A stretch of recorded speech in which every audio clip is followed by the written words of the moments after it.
Air Force and the Russian Navy and so on. And so I thought this was interesting now that there is an analysis of the performance of Russian Special Operations Forces. In more maybe concrete terms, if you're doing OSINT work yourself, Bellingcat often puts out great tutorials, sometimes on fairly simple, things that you need to do during analysis, like little steps along the way. And the second item here under measuring objects in photos is a walkthrough put together by Bellingcat about exactly that, how to figure out the size of objects in photos, which can be important in evaluating their distance, and their distance can contribute to evaluating speed.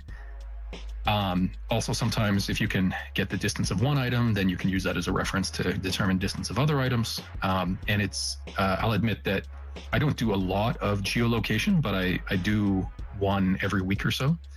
And several times I've had to try to figure out the size of objects.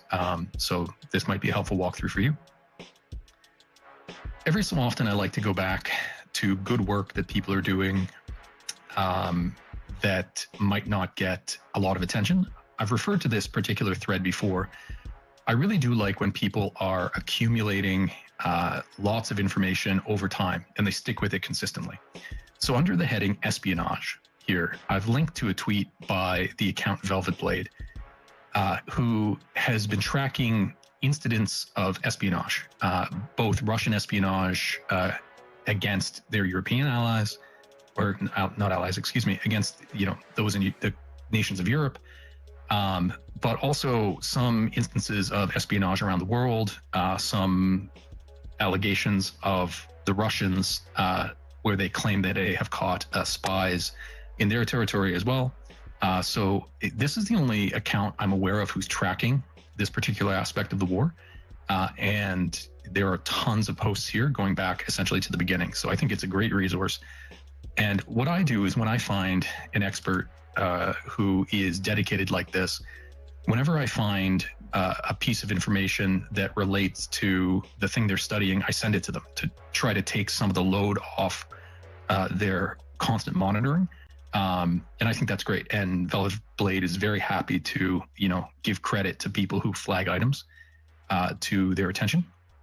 So again, if you're interested in some of this background, or if you hear about developments that are new and you're curious about, the earlier steps in an event, if somebody is now up for extradition and you're curious to learn about what happened when they were arrested, what accusations have been made, you can always consult this thread. The fourth item down there is titled The Year of the Shahed. And so this is from our friend Sam Bendet, who tracks drone developments in the war.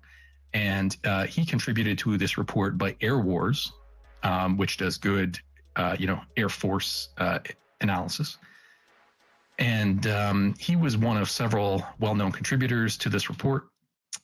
And it's an overview of what's known about the last year in terms of delivery of Shaheds to Russia. The fifth item down in this tweet, under the analysis of the offensive, Konrad Muzyka, who I speak about pretty regularly, does very detailed analysis. He maintains his own blog where he puts out lots of analysis. Sometimes he puts it out for free. For example, they put out the first 4 episodes of their analysis of the military status of Kaliningrad that I highlighted recently. In this case, they've released a report on the progress of the offensive from June through to August. This report is for subscribers. And so, it is not free, but lots of the reviews have been that it's one of the most comprehensive examinations, at a very detailed level, including maps and, unit analysis. So I'd recommend it to you if you're way down in the weeds and, can justify spending a little bit of money to improve your understanding of the situation. Last item in this tweet, under the heading Orbat Tool, is a link to a tweet from the account Spatial Illusion. And this account, over the last several months, has been building up their tool to develop order of battle diagrams using NATO military symbology, and he's gotten some traction with it, and lots of big accounts are now using it. If you wanted to be developing your own, this might save you some time. And I'm, particularly had in mind some of the folks among us who do some mapping work. Yeah, Jacoby, go ahead.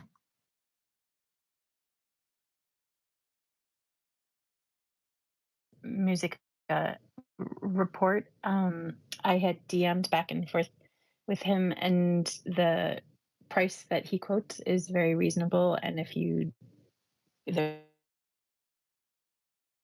just get the report, you could also, he said, subscribe to his blog for a month, and it gives you access to everything that is on there.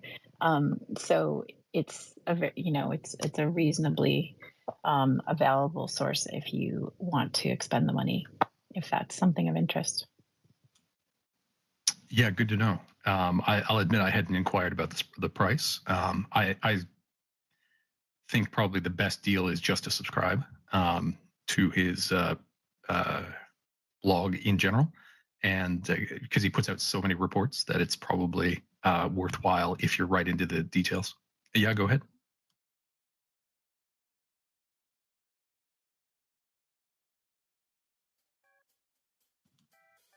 So Jacob, actually,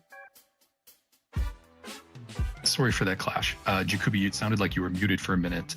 Did you want to go ahead now? Sure. Sorry. Saying it is cheaper to do a subscription for a month than the report, but again, either is very reasonable if that is if either or both of those things are of interest. Yeah, and if you do subscribe, I'd be interested in your feedback from anybody who, what they think of it. If they come across any product they particularly recommend, then we can, pass that kind of endorsement along here. So looking at the nest from the left-hand side, I'm now working on the fourth item in. These are a few more resources I thought I'd highlight. The first of which is a profile for the Institute of the Study of War that was written up in Foreign Policy magazine. And I like this because it's bringing a little bit higher level of publicity to open source intelligence work, including for the Geopolitics crowd who would be regular readers of foreign policy. And so it's nice to see that level of attention being paid. And I think in general, the Institute for the Study of War does great work. They're among many who do very good work. They've done a particularly good job at, professionalizing it and setting up a larger organization, where one of the challenges with OSINT work, of course, is the idea of credibility and how you build it up so that you can win over people who are new to your work. And so the approach that the ISW has taken is, one of the most professional that I've seen. The next item down under the phrase thread on decoy strikes, this is similar to my praise for that espionage thread of Velvet Blade. But this account, Imp Navigator, has been maintaining a thread of videos of strikes that appear to be on decoys. And, I haven't taken the time to go through and confirm that every single one is definitely a decoy. But since there are lots of accounts that are tracking battle losses, and in several cases they'll tweet out and say, oh, we saw this video, you can stop tagging us in it, we're not including it because it was a decoy. The fact that somebody's keeping a track of those separately, I think is a great idea, as cross-reference, because when those videos come back up, recirculated as claims of losses, then, you have one more resource to look to. So it's, again, just a great example of somebody picking a lane and dedicating themselves to keeping up to date on it. The third item down, under Russian Navy in the Mediterranean, likewise, it's a tweet from the account Captain Loma. And I picked this one because it follows on our conversation with Mike Peterson about the Russian Navy on Thursday night, which was a really interesting talk.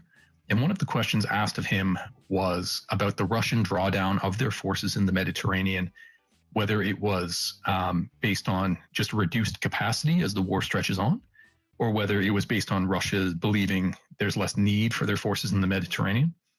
And of course, he said it was a combination of both. But this account, Captain Loma, essentially for the entirety of the war, has been tracking entrances and exits of Russian ships through the Straits of Gibraltar and looking at imagery of the ports to see whether Russian ships are in port or out on patrol.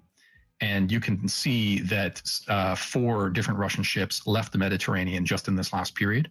And that as a result, their force in the Mediterranean is down quite a bit, down to just 6 vessels at the moment. Finally, as a bit of philosophy on OSINT work, I've included a tweet from our friend Colby here. And you can see I put it under the phrase Wikipedia for analysis.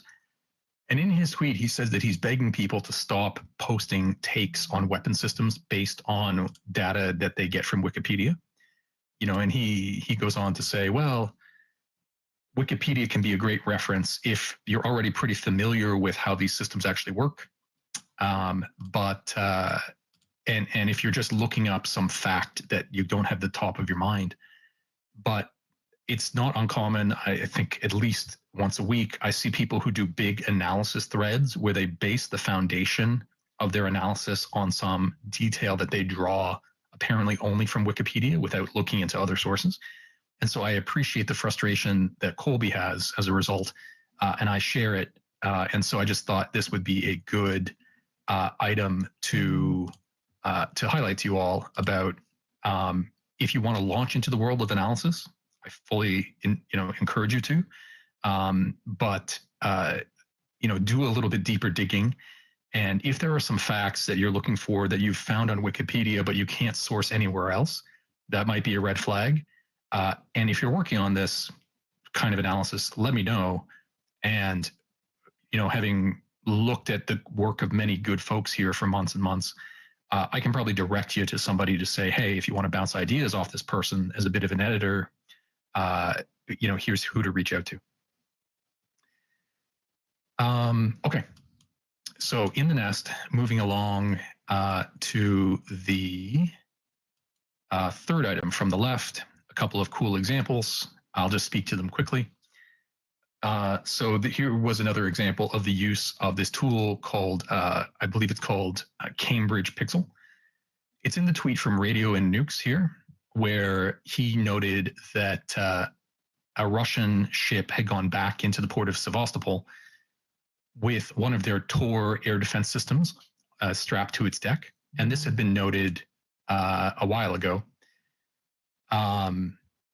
as a tactic, but apparently it's back. And so Nukes applied this concept using Cambridge Pixel in order to look at the sort of line of sight that the Tor radar system would have. So I think it's just a cool application. Nukes has done this a couple of times.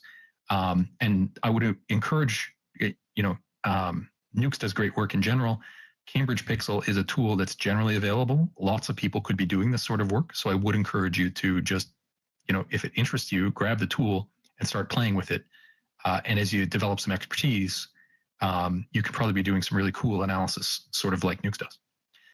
But I'll pause for a moment. I see we have hands. Do you want to go ahead, I have Stolas?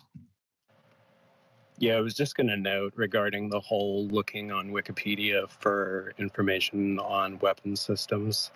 Ask people who are familiar with them, primarily. The reason being, in geolocation, it's something where if you're looking for, say, an S-300 system, are you looking for 2 or 4 tubes? Are you looking for tracked or wheeled? Those specifications can cause you an immense amount of frustration when you're trying to geolocate something if you don't go into the specifics of what the item looks like. I can say from personal experience, I've spent like 2 hours looking for something, and then when I went to go look up the actual details of the item, I went back and said, oh, okay, that's where it was.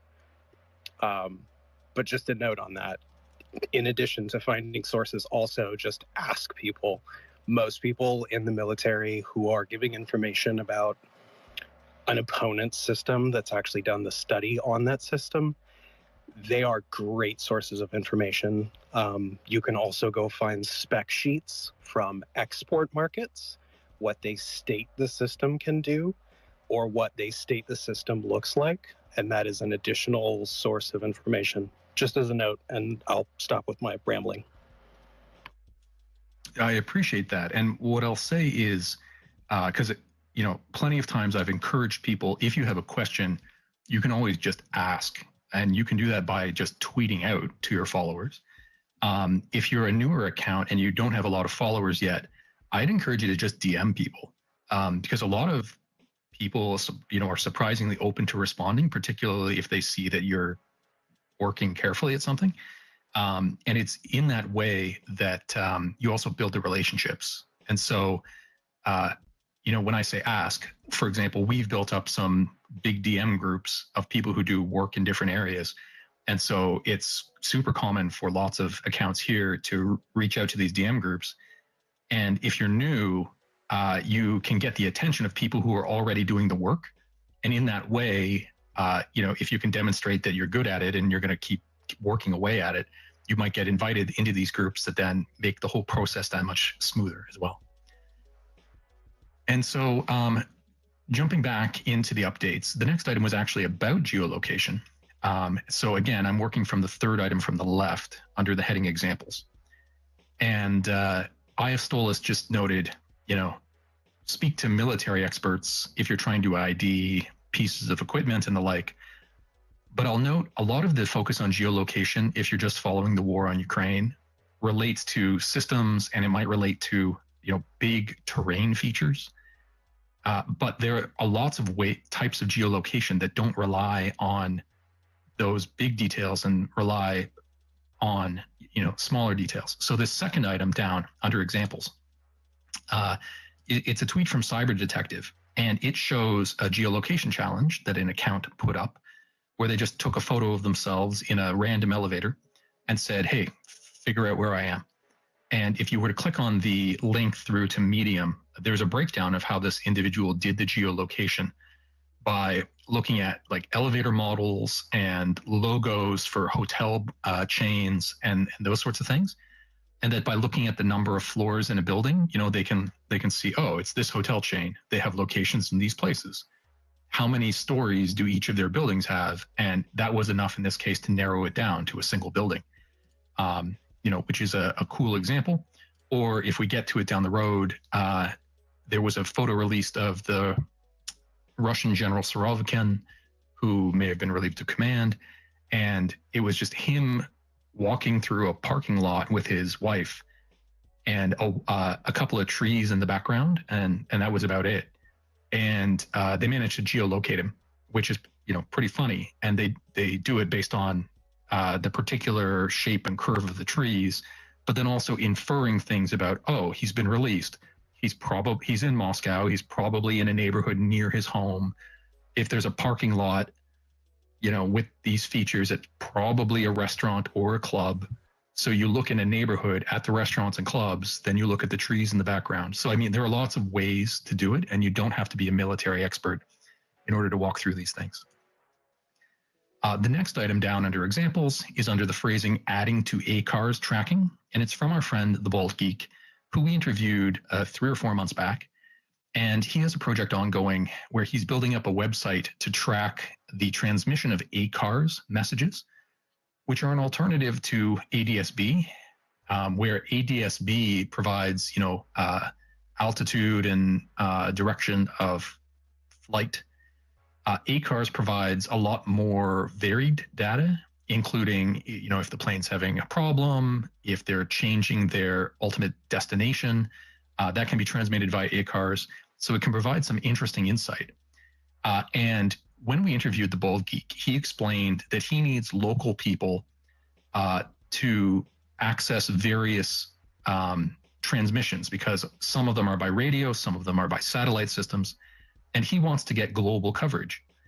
And this was just an update from him. And you can see in his tweet the map where he notes that he just got somebody in northern Taiwan to sign up and provide data from one of the satellite systems. And you can see on his maps, he has these circles that show essentially the range that people reporting to his project can cover. And in that way, you get a sense of what parts of the world are now contributing to his project. And it's still very much a work in progress, requiring lots of contributors from Asia and Africa in particular, in order to expand the coverage. And so I know that, for example, some ham radio folks join us, and people from all around the world. Whether you do it yourself or you can think of somebody who's really into radio, who you think might be a candidate in some far-flung spot, to reach out to them and say, hey, check out this project. And you can always go to the account of the Bald Geek to get info on how to sign up for his project. Following on the idea of flight tracks, the next item down in that tweet is under fake flight tracks. And this was an interesting one that came up. The tweet that I've included from Gerjon, who's one of the better flight trackers, it comes in the middle of his thread. And you'll see at the top that he said, oh, there's this really unusual flight. It appears to be a Jordanian, no, in this case, excuse me, it appears to be an Iranian plane that is departing from Simferopol in Crimea. I wonder what they were doing there. That would, have interesting implications. But then he said, it's a bit unusual. And you can see in that thread, he did some digging. And that ultimately he reached out directly to Flight Radar. And this is another example of somebody who is already expert, just saying, hey, this is weird, reaching out to another expert group to say, can you guys confirm or deny this? And Flight Radar came back and said, no, that appears to have been a faked flight track. Now, why somebody would want to fake a track implying that the Iranians were taking things to Crimea, I mean, you can speculate about the geopolitics of it, but it's just interesting to have tracked it all the way down to the level of it is a fake track. And so that's great detective work. Which leads me into this last point in this tweet, under knowing what is normal. There's a tweet here. It's actually from an individual who is into gliders. And it's, to my eye, it's kind of funny, because this tweet is laughing at a news report coming from the BBC. And this came from last week, where Heathrow had some systems problems, and landings were temporarily shut down. And then they had one of their news experts drawing up a map that showed Flight Radar. And they pointed to a big cluster of aircraft and said, oh, look at these airplanes piling up just south of Heathrow. That's a huge number of them. They're all waiting to land. What a big deal this is. And this account, who's really into using gliders, is laughing because he's saying, no, this was our club putting a bunch of gliders up in the air. We're up there all the time. But in this case, the news, connected it and misinterpreted it and said, oh, it's because of this airport closure. And so this is just a great example of knowing what's normal, not seeing one event like an airport closure, looking at a buildup of planes, and then just assuming that the two are connected. And we see these things happen all the time. So I thought this was a funny one that may be inconsequential. Go ahead, X. So I was actually just putting up my hand, hoping that New Area 51 would come up and chat about the Gerjon tweet, because he and I have gone back and forth a couple times about that. And so I would love to hear more of his analysis, because he was looking into it. Sure. Okay, I'm here. Can you guys hear me? You're a little bit quiet, though. Oh, boy. Like really quiet. Hold on, stand by.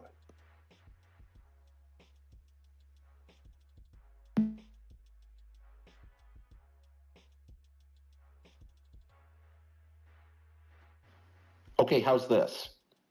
Much better, thank you. Okay. Yeah, so I was, like I said, she'd sent me some tweets, and I saw Gerjon's original tweet, and he just loves IL-76s, and they operate all over the globe, and they do some very interesting airlifts from some very interesting places. So this Iranian one he noticed, And what I looked at was, when you look at the map, you can see an aircraft. And if aircraft comes up on, like, let's say Flight Radar 24, right? Click on the icon, and it will draw its track behind it. So you'll see a track, but you're not necessarily getting data as to when it pings a receiver on the ground, right? Because they're sending out transmissions. There's people that have ADSB receivers in their homes around the world. And when it receives a burst of data, so to speak, it logs it timestamps it. But what's really cool about Flight Radar 24, if you don't know, you can go to their homepage. Any aircraft registration or tail number, they have a search box. You put that in there, and it will show you historical flight records. And what's included in that is KML files. And what's cool about the KML files is there's the timestamp of not only when the ping was quote unquote received by the receiver station, but then lat long and altitude and airspeed. And then when you import this into Google Earth, it's really cool because you're getting this 3D picture. What was particularly interesting about this flight is two things. That day, it left the airport at 1400 UTC or Zulu time, and it made its way towards Moscow. And what Jerome basically said is he said, here's an area of the world where, there's not really much going on. It's just pretty much an airspace blockade or restriction.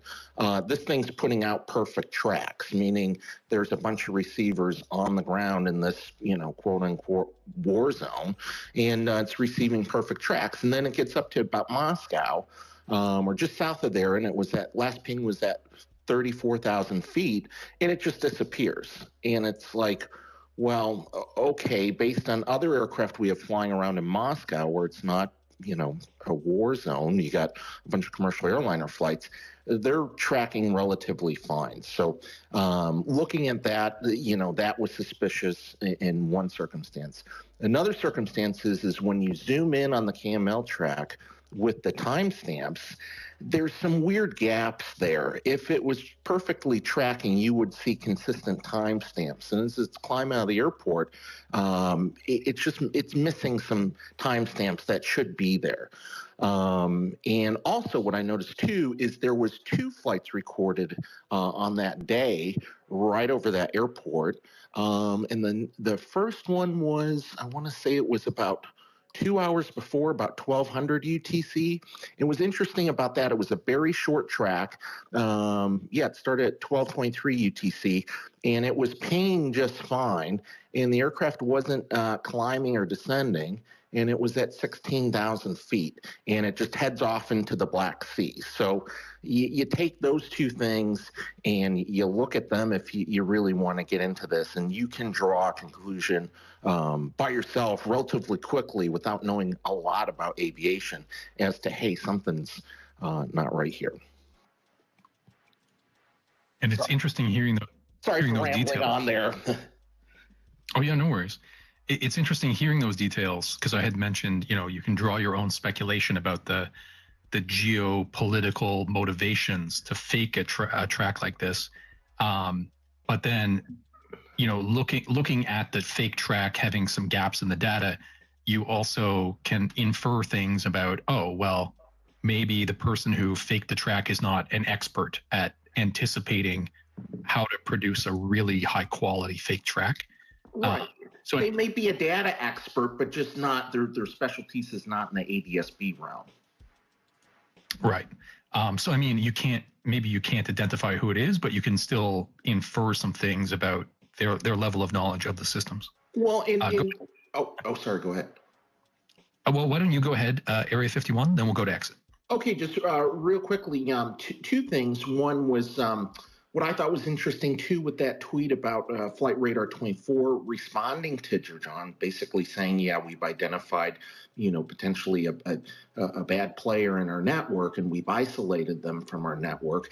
They didn't really go on to talk about it anymore, which in such a sensitive area of the world, like kind of like Prigozhin's accident or his aircraft's accident, they were pretty quick to release details saying, hey, this is they basically hold what they present to the public or a subscriber. You don't get all the details they see. For instance, where exactly are these signals coming from, the signal strength, all this. So I thought it was interesting that they didn't really elaborate or decide to dump some data, just kind of proving that's the case, because then Exit sent me a tweet or shared a tweet with me that the U.S. Special Envoy for Iran talks about the flight into Crimea. And he's like, well, there's evidence to support that. And it's like, wow, who else is, seeing this news but not reading the details? Like, we potentially uncovered that this was a hoax or a fake track. And now there's, potentially policy being made and phone calls being made. And it's kind of wild to think about. It's very cool in that Flight Radar seems to have been quite responsive on some recent incidents. Yes. And and it's interesting to see how some of these organizations seem to be working closely with the OSINT community, some of the satellite providers and similar, even though it may not be a huge area of their business. It seems like they've come up, sharing the same passion. And so even though it doesn't make them a ton of money, it's nice to see that they're so responsive. Maybe it's the idea of, if OSINT users are some of the power users who are highlighting errors and abuses of the system, maybe they appreciate that. But anyway, I'm spitballing. Yeah, I mean, part of it too, you have to realize that I think all of the major providers, whether it's FlightAware, RadarBox 24, Flight Radar 24, they have commercial and government users of their system that pay money. And so what Flight Radar 24 is doing, and all these other providers, is they're saying, hey, we're giving you basically free business accounts if you feed to our system. And what that's enabling their customers to do is say, hey, my aircraft's over Kazakhstan, and I can't get a hold of it on the sat phone or ATC or something. Where is it? And then, of course, it was the advent of Malaysian flight. I always get the numbers mixed up, but what was the one that disappeared? The 777. What was it? MH170?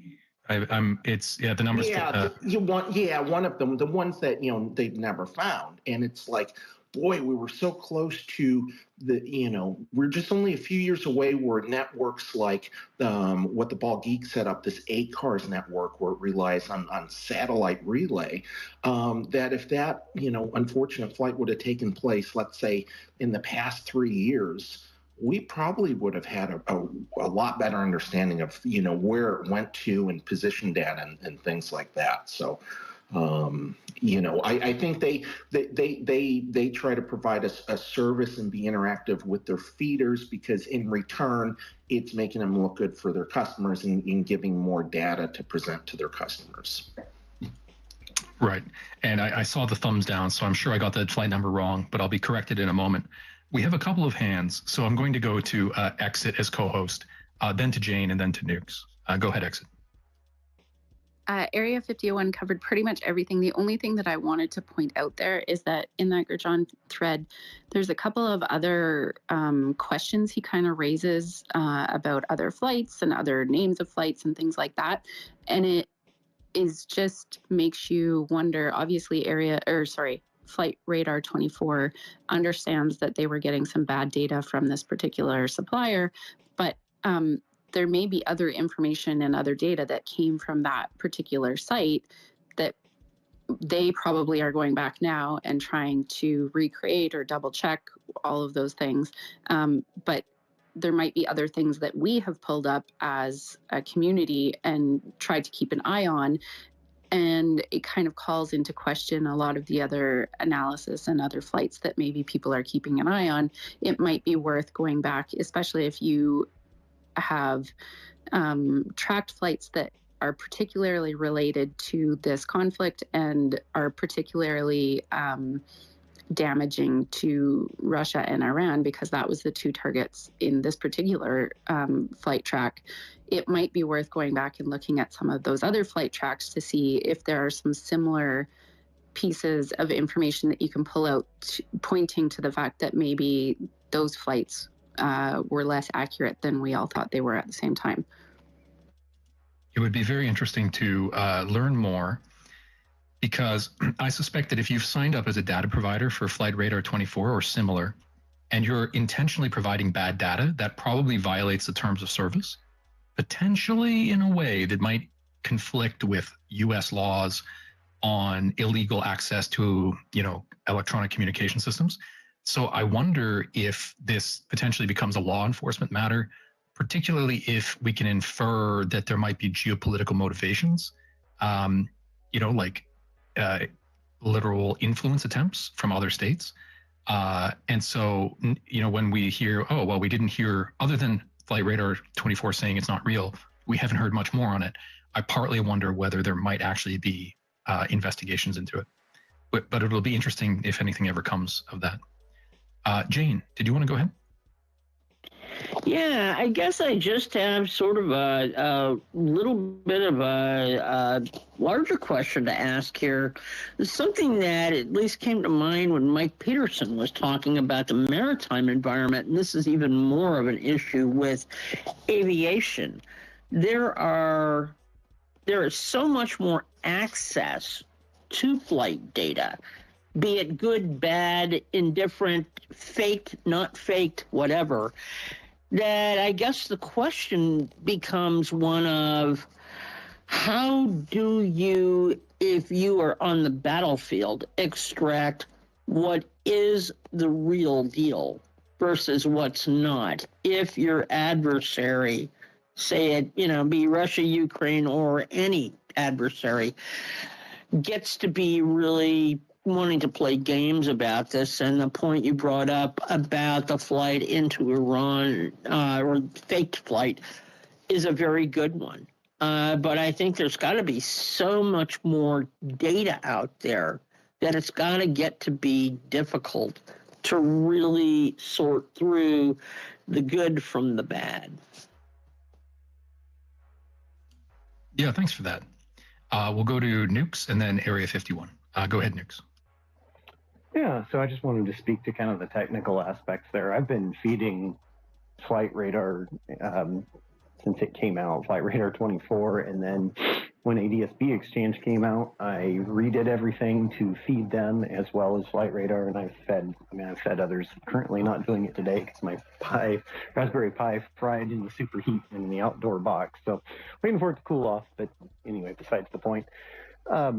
What those providers tend to do to rule out spoofing, because almost all of the spoofing that's taken place so far, and I wouldn't even really call it spoofing, I would call it just bad crowdsourced data, because it's all crowdsourced for the most part. They do own some of the receivers in places where they will, give them out where they want coverage in sort of rare areas where there aren't a lot of people and a lot of already people doing it on their own. But they look at the range that the receiver will cover on a regular basis per altitude and so on for the flights. And they just kind of do a sanity check. So I remember early in the conflict, there were 2 or 3 days right at the very beginning where there were a few spoof planes over Ukraine. And most of them were pretty obvious because they set the name to, expletive Putin for the call sign, which is pretty obvious what that was. But what they did is basically on your Raspberry Pi, there's a program that runs that ingests this data through a little SDR dongle, and it picks it up off the air, out of radio signal from the planes, and then sends it, timestamps it, and sends it to whatever tracking provider. And in most cases, what's happened is they've just modified what's going on in the Pi that they're sending to the, when they're crowdsourcing the data out. So this one seems kind of interesting because it sounds like it may have affected multiple receivers. I don't know. I haven't looked into the details yet, but as far as I know, I don't believe that we've ever had a credible incident of actual, aircraft flying, sending out bad GPS data to multiple receivers to where it's getting, ingested in multiple proper sites, and that would definitely be a legal violation. I mean, if you're transmitting on frequencies you're not allowed to. I don't know how it works when you own the Pi, you own everything there, and you get in and you just tweak what data is being sent out. I mean, it's actually pretty easy to do. There's essentially just a database that sort of maintains itself on that Pi, and you could inject data in there pretty easy. It's actually done for testing on a pretty regular basis. So this is not uncommon. What seems to be more uncommon about it is that it went over a large enough geographic area where it would have had to have been multiple receivers. Now, whether the algorithms caught it in time or not, I don't know. Maybe Area 51 can talk about that a little more. Yeah, go ahead, Area 51. Yeah, it's interesting to think about, but I mean, to spoof the data, I mean, I don't know if they fly the flight on, let's say, Flight Simulator, right? You get a Microsoft Flight Simulator. Well, every flight you make in Microsoft Flight Simulator, it will record a track file, just like the track files you would download off of Flight Radar or Radar Box or whatever. So that's one way of, just possibly, instead of, pulling your hair out, going meticulously through each little timestamp, putting in the correct Latin long. I mean, that'd take you a really long time. You could easily just create a fake flight on flight simulator, and then however you would dump that into the feeder system, I don't know, but I think that's one way they can do it. But I always like to see, when there's things in question, I really like to go on to another website, which is liveatc.net. And if you guys don't know about liveatc.net, they have basically scanner radios set up for a good part of the majority of the world, where they feed air traffic control communications. And the bad thing, I should say, the thing I'm sorry about, is they have one in Moscow, and it's always been consistent online. And it went down, I think it got taken down or went offline about 6 days before the Prigozhin crash. And then it hasn't been up since. And so, if that was, let's just say that was online, and I saw that flight track of the Iranian IL-76 going to Moscow, I'd go through, and you can pull down historical audio tapes from Live ATC. And I'd be like, well, they can't just fly through Moscow or land there without talking to someone. So there's going to be some kind of record there. So there's other tools out there that, if you're really into this, that you can utilize to just kind of back it up, as opposed to just saying, hey, there's this plane flying out there, and it's real, like it's a stealth fighter, like, over Moscow, like, wow.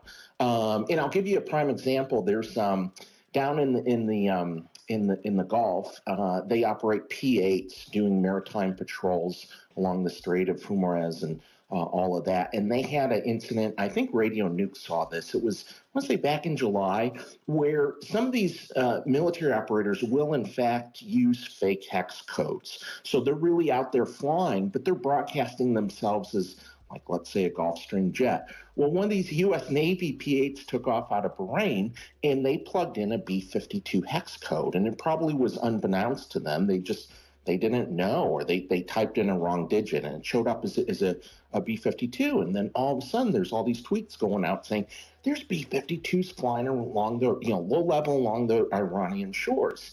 And I'm like, well, wait a minute. There's only one of them, and where B-52s go, there's always more than one, and it takes a lot of refueling support aircraft to get them from the U.S., their bases in the U.S., to wherever they go in the world. And it's like, well, there's been no reports of any tanker activity, so this would be a very clandestine move. And if it did in fact happen, why are they flipping on the ADSB? So fortunately, liveatc.net, they have a receiver site in Bahrain. So I went back and I was listening to the air traffic control tapes, and sure enough, it was indeed a U.S. Navy P-8 that was flying around. Very interesting. So it seems like they're, I know they're friends of ours who are regular speakers here, but you guys are very interested in this. I don't know if anybody's ever written a big Twitter thread on, hey, here's what we know about spoofing ADSB, talking about the flight sim tracks and talking about the gaps in coverage and so on. I bet if you wrote that up, it would be referenced pretty heavily over time, because it would be a repeated thing. So every time it came up, that thread would probably get recirculated. Exactly. Right. So, but if you guys wanted to, if any of you wanted to write one up, we'll definitely promo it. You know what I mean? And make sure people know it's one of the good resources on the issue. Yeah, I think that'd be a great idea. Thank you. Okay.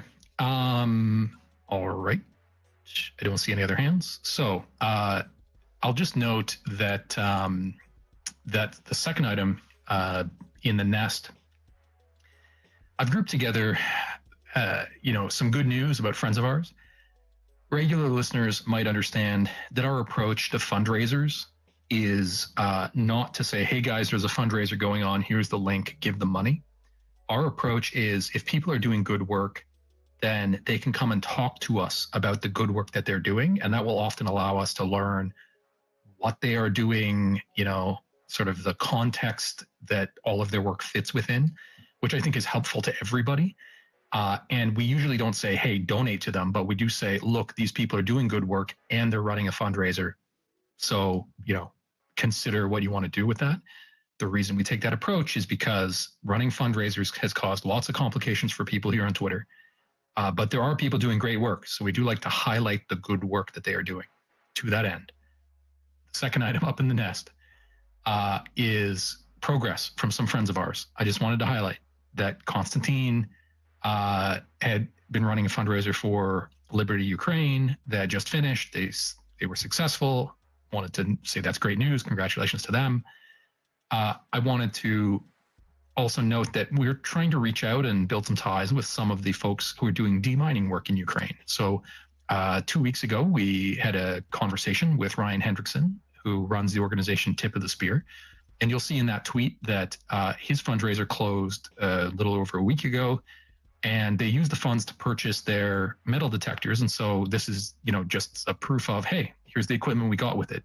Thanks very much to everybody who contributed, which I think is great news. On that same topic of building relationships with deminers, you'll see the second tweet down there under Vlad demining is that there's this account for Vlad Sokolov, who's one of the more senior people involved in organizing demining in Ukraine. And he had been off Twitter for quite a while for work obligation reasons. And he started his account up again, and he tweeted out, hey guys, I'm back. I'd like to get the word out about these subjects, but my account's new. If you followed me before, could you follow me now? So I just wanted to highlight to you guys that he is doing good work. And if you wanted to stay up to date on mining operations in Ukraine, he would be a good account to follow, because that way it gets the word out more on that front, because I think that's a very important issue. Go ahead, Exit. I just want to say that I have followed Vlad for a really long time. He's done some amazing work, and he's also been really upfront, or leading the charge, I guess is a better way to put it, about bringing innovation and new technologies into demining in Ukraine. He's been working on that really closely with the different experts that he's found here on Twitter. And he's just an excellent person who I really encourage you to follow. I couldn't give him more commendations.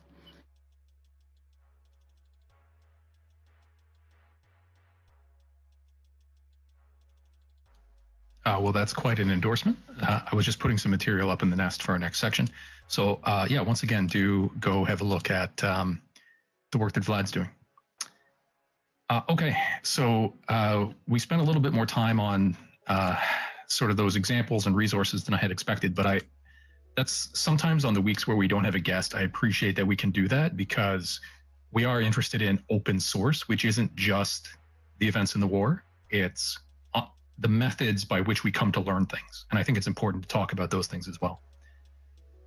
And frankly, I hold these conversations for 3 hours per session twice a week. 6 hours is not nearly enough time to cover everything that's happening that's interesting. And so I have to decide what to fit in and what gets excluded. And sometimes I have better control of that than others. And so there's, that bit of a tension between wanting to cover as many developments as possible versus the other interests we have in promoting people to learn more about the tools, for the people who are really practicing to come together and share their opinions. So finding the balance is a challenge. If you guys ever have any feedback on how I split that time up, I'm happy to hear it, because I do try and get both in, but it means that session to session, the way we cover material does vary a little bit. So it's not always the same presentation, meaning that if you're only here for one thing, sometimes you have to wait a while. Okay, I wanted to move on to a discussion about developments in the offensive. As always, I will say that we are not trying to cover the developments along the front line in great detail. There are amazing mapping accounts that do that here on Twitter, which is why I always include a tweet that consolidates the latest updates from the best of them. You'll see that as the first item in the nest. So, maps from the Institute for the Study of War, War Mapper, who's back from vacation, Andrew Perpetua, Defmon, Project Owl, Poulet Volant, Geo confirmed, and then I include a weather update from our friend David Helms, who has been super consistent with it, but the weather is an important part of it too. And a reminder that Andrew Perpetua, as one example, will take his map and do a live stream where he screen shares his map, and then he walks through all of his latest updates to it if you want to follow it in detail along the front. He does those talks on Tuesday evenings at 8 p.m. Eastern and Friday afternoons at 3 p.m. Eastern time.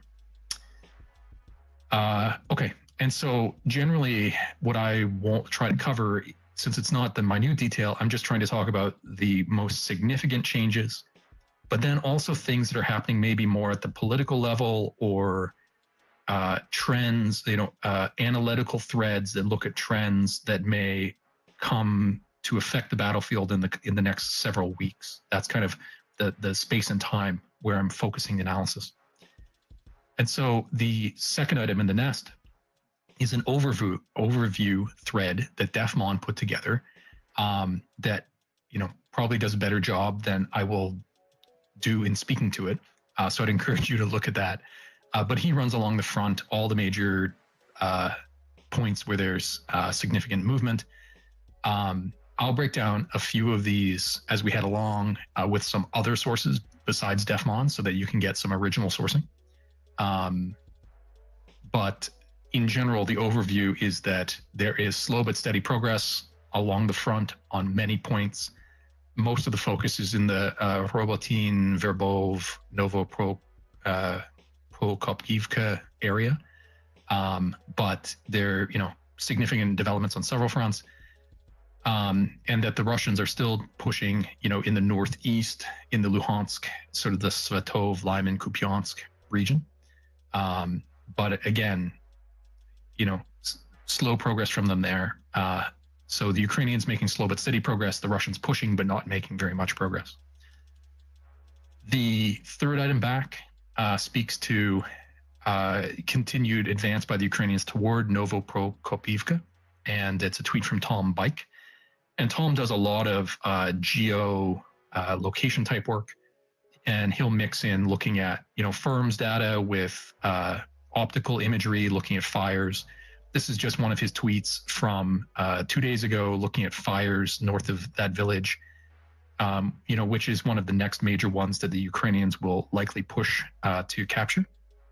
And so the type of work that Tom does is great, and it shows that Ukraine is still making steady progress in that direction.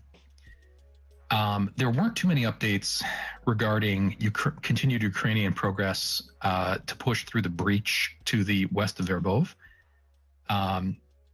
But I have to assume that progress is ongoing there, even if not geolocated in detail. So that's happening, sort of on the western end of that Zaporizhia front line. As we move to the east, you'll see this fourth item back in the nest is from Andrew Perpetua, and he, along with several others, have noted that 5 or 6 days ago, Ukraine started to press more around Novodonetsk, Novomayorsk, and this tweet from Andrew highlights that he has conservatively geolocated Ukraine as entering the north edge of Novomayorsk, and so this is sort of that central push coming out of Novoselivka. And it looks like the Ukrainians are making some progress here as well. The fifth item back is a tweet from the Kiev Independent. So as we move even further to the east toward Bakhmut, the Kiev Independent is reporting that Ukrainian forces appear to have taken control of more than half of Klishivka, Klishivka being a village to the south of Bakhmut. And it appeared Ukraine for a time had been pushing a strategy of attacking the flanks around Bakhmut. And so they're making progress here. If you read through Defmon's summary, he suggests that in this region, he thinks the Ukrainians may have shifted their focus more towards an attritional fight for the time being, but it still seems like they're making slow but steady progress. There was also a rumor in that region near Novodonetsk, Novomayorsk, about the Ukrainians making progress toward the city of Optin, which is just to the north of the Donetsk city airport. But most sources I've seen on that are saying that it's unconfirmed. So it's not certain at the moment. The sixth item back, and I think the last in sort of the overview of the press along the front line, is this article from the Kiev Independent. And several times Ukrainian military spokespersons, people, have been talking about the Russian buildup in Luhansk, floating the idea that Russia has 100,000 personnel in that area. And this is just another report sort of along that line, suggesting Russia may be concentrating forces in an attempt possibly to strike out toward Lyman or Liman. And however, most of the reports from that area, including presses near Svatov and Kupiansk, say that while the Russians have built up forces there and are regularly attacking, that they're not gaining a lot of ground in the last few days. Okay, I'll move on to the next set of material. If you just bear with me for a moment, I'll put it up in the nest.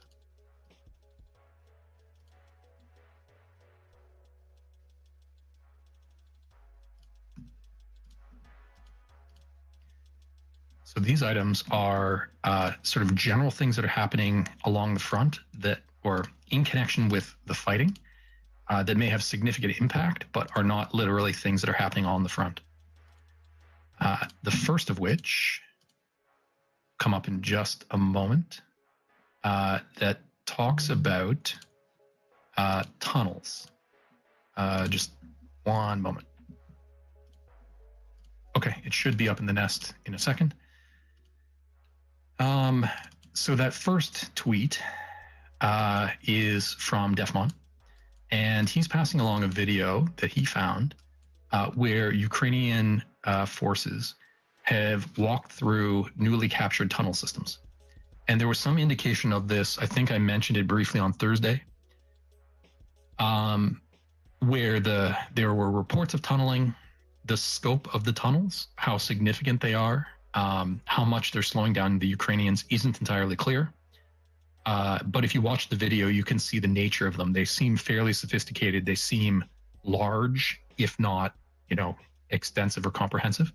But Defmon is suggesting that may be one significant reason contributing to the slowdown in some areas where the Ukrainians have to clear out these tunnels. But I'll pause for a moment. Wolverine, go ahead.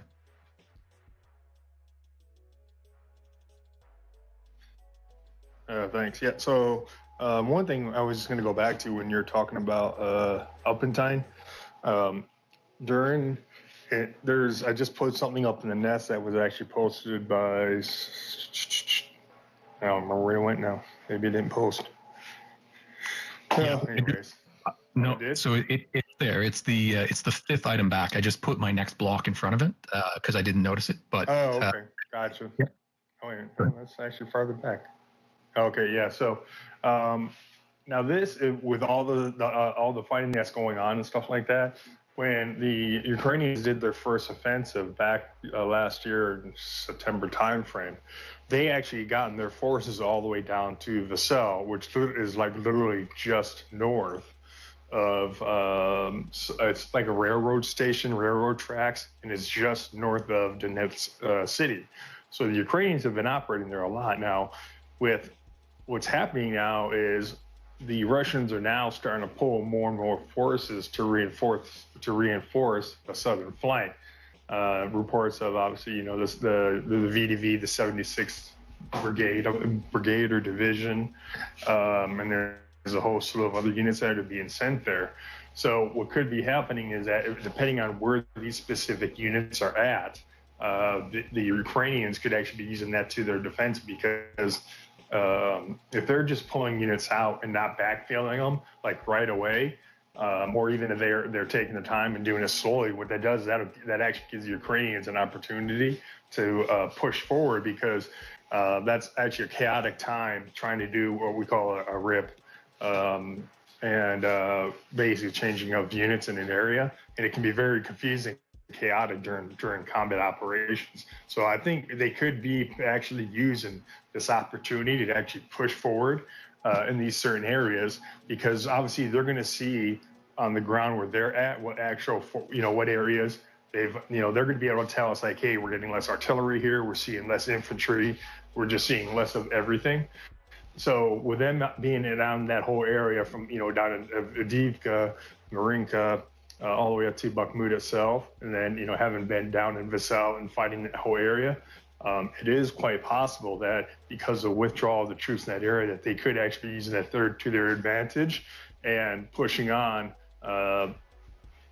either second-rate Russian formations, or they could be running into more of the DNR, LNR type forces that generally don't have as good as equipment as the main Russian forces as well. So it's a possibility. And if it does, it's great, because like I said, the Donetsk airport, that's a huge symbolic item for the Ukrainians, because, if anybody's ever seen there's a lot of, when you said Vice News out, they did actually post like a lot of different videos of one of their reporters actually going down there. You saw some of the fighting. There's a lot of videos, and I mean, it's just a slugfest. And what the Ukrainians did holding out against the Russian forces there was impressive, even though they ended up losing the airport. So for them to get that back is huge for them, and it's it also, I think it could potentially have it could potentially affect the morale of the people in that area in a negative way, because they've been fighting for so long, and to lose that symbolic item right there be huge on them. Yeah, your point about the symbolism of the airport is interesting. I was thinking perhaps they're pressing there to spread Russian forces out. As you note, maybe some forces are not top notch. But Donetsk is such a major city, it's unlikely that the Ukrainians are going to attempt to take Donetsk at this time, would be my assumption. But your point about at least capturing the airport, because it's a known location that was well defended for quite a long time, and it's quite symbolic, is a great point. Andrew, go ahead. Hello. I'm gonna try to keep this short, because I could probably write a book about Opitna. But I think okay, first I want to preface this by saying I'm not entirely sure what's going on. I have some sources in the area, but I don't know the exact specifics. So that's my preface. But I think people are taking this really out of context, what's going on here. South of Opitna, there are 3 defensive positions. One is called Slab, and it's a very significant armored position, dug in lots of bunkers and stuff. It was never defended by Ukraine. As far as I know, it's taken minimal damage, especially from the south. I'm sure Ukraine has shelled it a little bit, but they don't really have the ability to do much damage to Slab. It was designed to be the backstop defense that Russia could never pass, and unfortunately, Ukraine lost it without a fight. So that's a defensive position just south of Opitna. And then just south of that, there's another defensive position called Ant Hill, which is rather famous, and I'm sure most people have heard of it. And then south of that is a lesser known position, but is even more important than Ant Hill, called Kuku. Now, in order to attack the airport, Ukraine would have to capture Slab, Ant Hill, and Kuku. The only realistic way to the airport is through Kuku, and unless, I guess, if Russia is just completely abandoning everything for some reason, which seems unlikely. If you look directly south of Opitna, there is a kind of like a little Christmas tree farm. This farm is ridiculously heavily mined, at least the southern part of it. I think the northern part of that town has been cleared because it was kind of where Russia launched their attack into Opitna in the beginning, to do their attack in the first place. I don't think they ever cleared the southern part, so that is probably one of the densest mine places in all of Ukraine. That from the southern part of that little Christmas tree factory there all the way down to the airport is probably the most densely mined area, probably in Europe, maybe in the world. I'm not really sure. I think this is really being taken out of proportion. I think people are don't really understand Opitna, what Opitna is in this war. It's an extremely tiny town that's almost impossible to defend in the north. The south, all of the houses have been linked together through tunnels and trench systems, and that trench system is designed to defend against attacks from the south, not from the north. The northern part was mostly defended outside of the town, and when Ukraine captured that, which they did in a large offensive a few days ago, actually it was maybe like a week and a half ago, when they did that, it really broke the defense of Opitna. Opitna really cannot sustain more than a few dozen people, a few dozen guys, maybe a company at most can defend this area, because there's just not enough place to put everybody. It's a very, very small town. So that's all I wanted to say about Opitna right now. Yeah, thanks for that.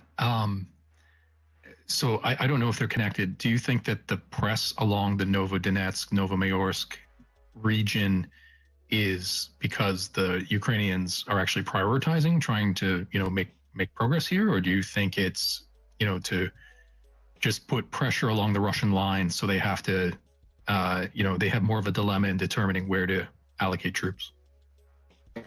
Ukraine attacked Opitna. This was a significant attack. This didn't just magically happen. So I think there's a little bit of panic amongst the Russians. I'm not sure they expected this attack to come.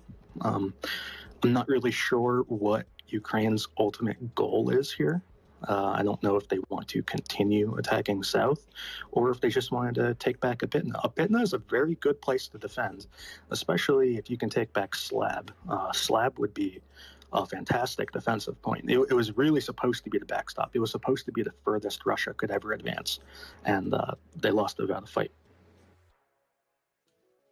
Yeah, we'll. If you happen to know of any histories that have been written about how the capture of those locations, what were they, Kuku, Ant Hill, and Slab, I would be very interested to read about them, because I know about the defense of the Donetsk airport region, but I don't know about those particular fighting positions. So whether you find it now or you happen to get it later, if you can DM it to me, then I'll make sure to put it out to the audience so they can get familiar with it. And, Andrew also makes a great point about how the nature of the particular fortifications and its interaction with geography is important. And so I had just been speaking about the tunneling and how it's now being uncovered in some of the locations, apparently in that Robotin Verbov area. And then we also can see from the second item in the nest that Brady Afric, who has been tracking the fortifications in some detail, is noting that the Russians, it's a dynamic thing. They're continuing to build up their defenses in these areas. So you can see in this tweet how an anti-vehicle ditch has now been added to with Dragon's Teeth and potentially mines. So even if some of these later stages of defense didn't get as much attention as the first layers. Russia is still finding time to slowly build them up. And so, the details matter. But I'll pause. Wolverine, go ahead. So, yeah, I mean, with what Andrew said, with the high hills and stuff like the hills around it, yeah, it is always going to make it easier for someone to defend that area. But I think one big thing is that may affect it is what support are those units going to have down there, and how many forces the Russians are pulling back. So, because right now the Russians they basically have no reserve of any forces. All they're doing is lateral of reinforcements, which basically means is that they're taking, let's say that they have a VDV brigade up by Torsk that's not really doing a lot. All they're doing is they're transferring that VDV brigade down over towards Robotin or Staromice, that area right there. So with that being said, though, is that the Russians aren't feeding in a whole lot of units. Now, they did get that 25th Combined Arms Army, but that's really a new unit. It's green. I don't know what type of equipment they have because, as we see, most of the newer stuff, has been sent straight to the front. But it's going to be hard to say how much difference the 25th CAA will even be, how much on the issue it'll be. But the Russians are not able to support a lot of the stuff. That's why, when you go back and forth, and then you have to put a grain of salt to a lot of the stuff the Russians report, because it's been, all the mill bloggers and for the most part anybody who reports on the Russian side for the Kremlin has said, hey, don't show the bad stuff, show us doing good stuff. So the Russians reporting stuff, it means that it's not really that bad, or it's not as, like they say, Ukrainians did a offensive here, but we stopped them. Okay, well, it could have been just a 4-man team that they stopped, but I don't think they would be, if it was a larger element, I don't think that we would be seeing something like that. So the biggest issue is going to be whether the Russians are going to be able to reinforce all these different areas, all the way from Kupiansk all the way down to,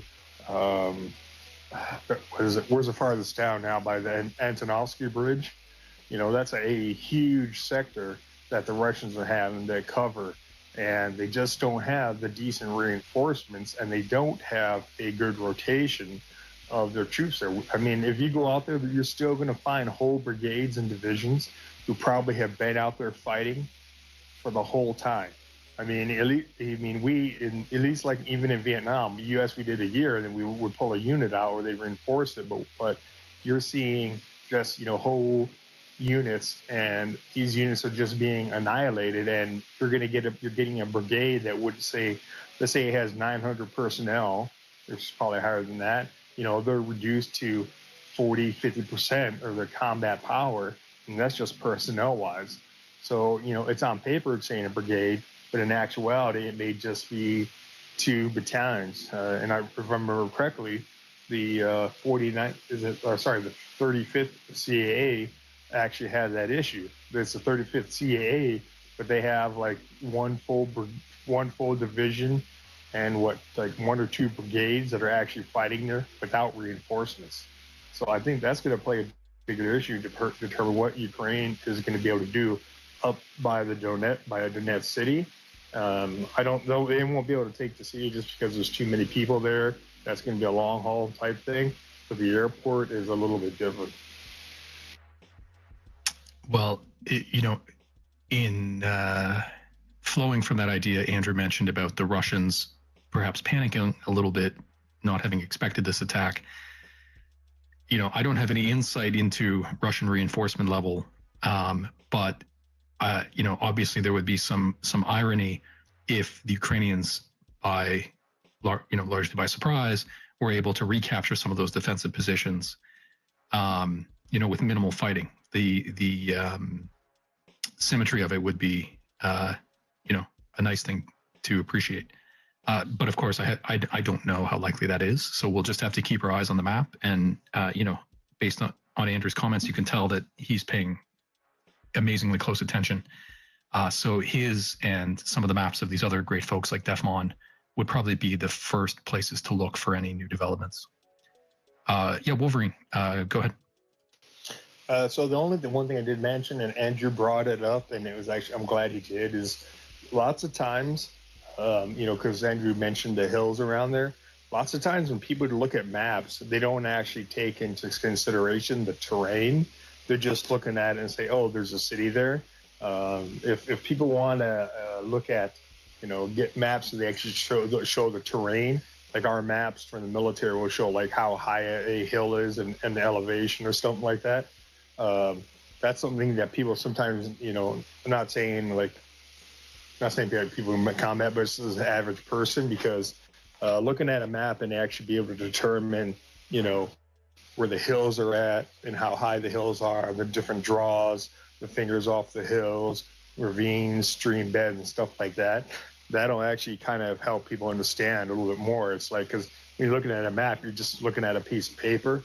But people need to understand is you need to look at just more what is on the map. You need to find out all the terrain that is around that area, whether it's forested, whether it can be typically in the wet season, is it kind of like a swamp area and all that stuff. And that stuff is everything that we take into consideration while doing operations, is what the terrain is and how many hills and how high the hills are as well. And so, Wolverine, that's a great point. To a degree, you're preaching to the choir. We've discussed that a couple of times in recent spaces, including how the Institute for the Study of War released a 3D terrain map video the other day, and that led folks to note that Andrew's map incorporates, topographic features in it as well. So it's terrific that these sources who are putting all these bits of data together are looking at a bunch of these perspectives that, if you just look at it as a standard map, you wouldn't see, but because they can integrate different layers, you get all those different angles. Go ahead, Andrew. Yeah, I just want to maybe tell a little bit of a story about Anthill, because just what Wolverine said, I figured maybe people don't know what Anthill is. So Anthill and also Cuckoo, and there are others too, but these are all man-made hills that were made by the Ukrainian defenders. So basically, the story behind Anthill is that the Russian artillery were firing upon the Ukrainians in their trench, and the Russian commander, and this was a really famous intercepted communication, but the commander said, fire the artillery, kill them all while they're building their stupid anthill. So what the Ukrainians were doing is that they were carrying the wooden boxes from artillery down underground. They would fill the box with dirt, bring it back up to the top, and pile it on top. And then they built this giant hill with just dirt that way. So this hill is it's rather tall. I'm not sure exactly how tall it is. I don't know, like 5 or 6 meters tall. And all of that came from underground. So there's a giant labyrinth underground of tunnels that they dug, and then they built this hill on top of it with all the dirt they took out. And there are concrete walls in there too that they poured to strengthen it up and all that. And as they kept growing and building these hills, they used to be a bunch of small hills. They eventually all connected together in one giant hill. So collectively, they're often referred to as anthill, but it's actually a bunch of hills connected together. And the southernmost hill is called Cuckoo, which was their scouting position. It was their most forward observation point to the airport. Well, that's great color. I hadn't heard that story, so that's fascinating. It would be interesting if I'm encouraging people to go out and write things. So if a thread hasn't been written on the history of it, perhaps some have. I bet that's a story tons of people would be interested in, particularly if it was accompanied by some satellite imagery, some discussion of its significance now as the fighting is reaching that area. I'm sure that would catch a lot of people's attention. Yeah. And I mean, hearing that story just reminds me of a little bit of the First World War. I know that's might be too simple a comparison, but just this idea of the Ukrainians encountering more Russian tunneling and hearing about anthill in Ukrainian efforts. It's this interesting dynamic now between entrenchment and attempts to, break it partly through maneuver, where it hasn't completely settled into static front lines, but definitely the defenders in each location are trying to push it in that direction. Okay, Wolverine, we'll go back to you for one more point, and then I hope to move on in just a moment. Appreciate it. Thanks. Now, so I was going to the tunneling portion. I think that if Ukraine wants some good lessons learned, they need to look at what the U.S. did during Vietnam, especially like in Chu Chai. Also, another one is like if they look at not the actual battle of LZ X-ray, but where the Vietnamese are at. Because the Vietnamese were some of the best from some of the stuff I've seen. What they did over there was insane. I mean, they literally had a regimental hospital buried inside of a mountain, due to that. I think that's something that, the Ukrainians could look back and see, okay, what did they do that worked, what they do that didn't work? And they could apply some of those lessons learned from the United States to what they're going through. It's not going to be the exact same, but at least, it's like, hey, someone has done this before. And we should look at it and see what they did. And like I said, what worked and what did not work over there. Yeah, it'll be fascinating. I'm sure there are lots of people who have some experience from that area who would be happy to consult. So that drew out a great discussion on, fortification techniques and why the Ukrainians are pushing in that region. And that was some really interesting history from Andrew. So I appreciated that. Moving on, looking at the third item in the nest, just an update on the repairs to the Kersh Bridge. And Brady Afric was one of several accounts that caught on satellite that the Russians have recently put a new section back in to replace the one damaged in the most recent attacks that were done by USV. And I believe I saw other sources where the Russians were claiming that they expected the bridge would be back to functionality in October. And so we'll see whether it becomes, again, a focus for attack by the Ukrainians. And we'll get to that in a few moments when we touch on developments in the Black Sea. The fourth item back, I didn't see much coverage of this, but it's interesting to me. The Belarusian Hagen Project, which is probably the most informed source on developments in Belarus, have now reported that apparently the Russians have withdrawn all of their aircraft from Belarus. And it's not clear to me what motivates that, whether that might be because the Russian military has said, okay, with the Wagner forces initially being exiled there, now with Prigozhin's death, the Wagner forces are probably slowly dispersing. Whether the Russians have said, we're not going to be launching very many attacks from Belarus in the coming period. It's not clear what the motivation there is. If anybody has seen good analysis of what that motivation is, I'd be interested to hear it. I also saw Ukrainian military sources saying they believe the threat of Russian attack from Belarus has also diminished. I don't think that was directly connected to the Air Force, but just in general. And so I'm wondering if there might be some political or strategic change on the Russian front that leads to this. Go ahead, Wolverine. Well, Michael, it actually could just be, with the attacks that happened where they lost the IL-76s and the one Tu-22M, when you probably look at the range of where those aircraft were stationed at, the Russians could have said, okay, hey, we lost all these aircraft to a bunch of I was hoping, I couldn't remember if there were those cardboard box drones from Australia, but nonetheless, they lost all those aircraft and drones. And some of those areas in Belarus are probably not nowhere near as far away as some of the Russian installations are. So it could just be a possibility that Russia doesn't want to lose any of their aircraft to take the chance of it by having them stationed in Belarus. So they could actually be repositioning those aircraft to airfields deeper into Russia, where they hope at least that Ukraine may not be able to target their aircraft. Yeah, that's a fair point.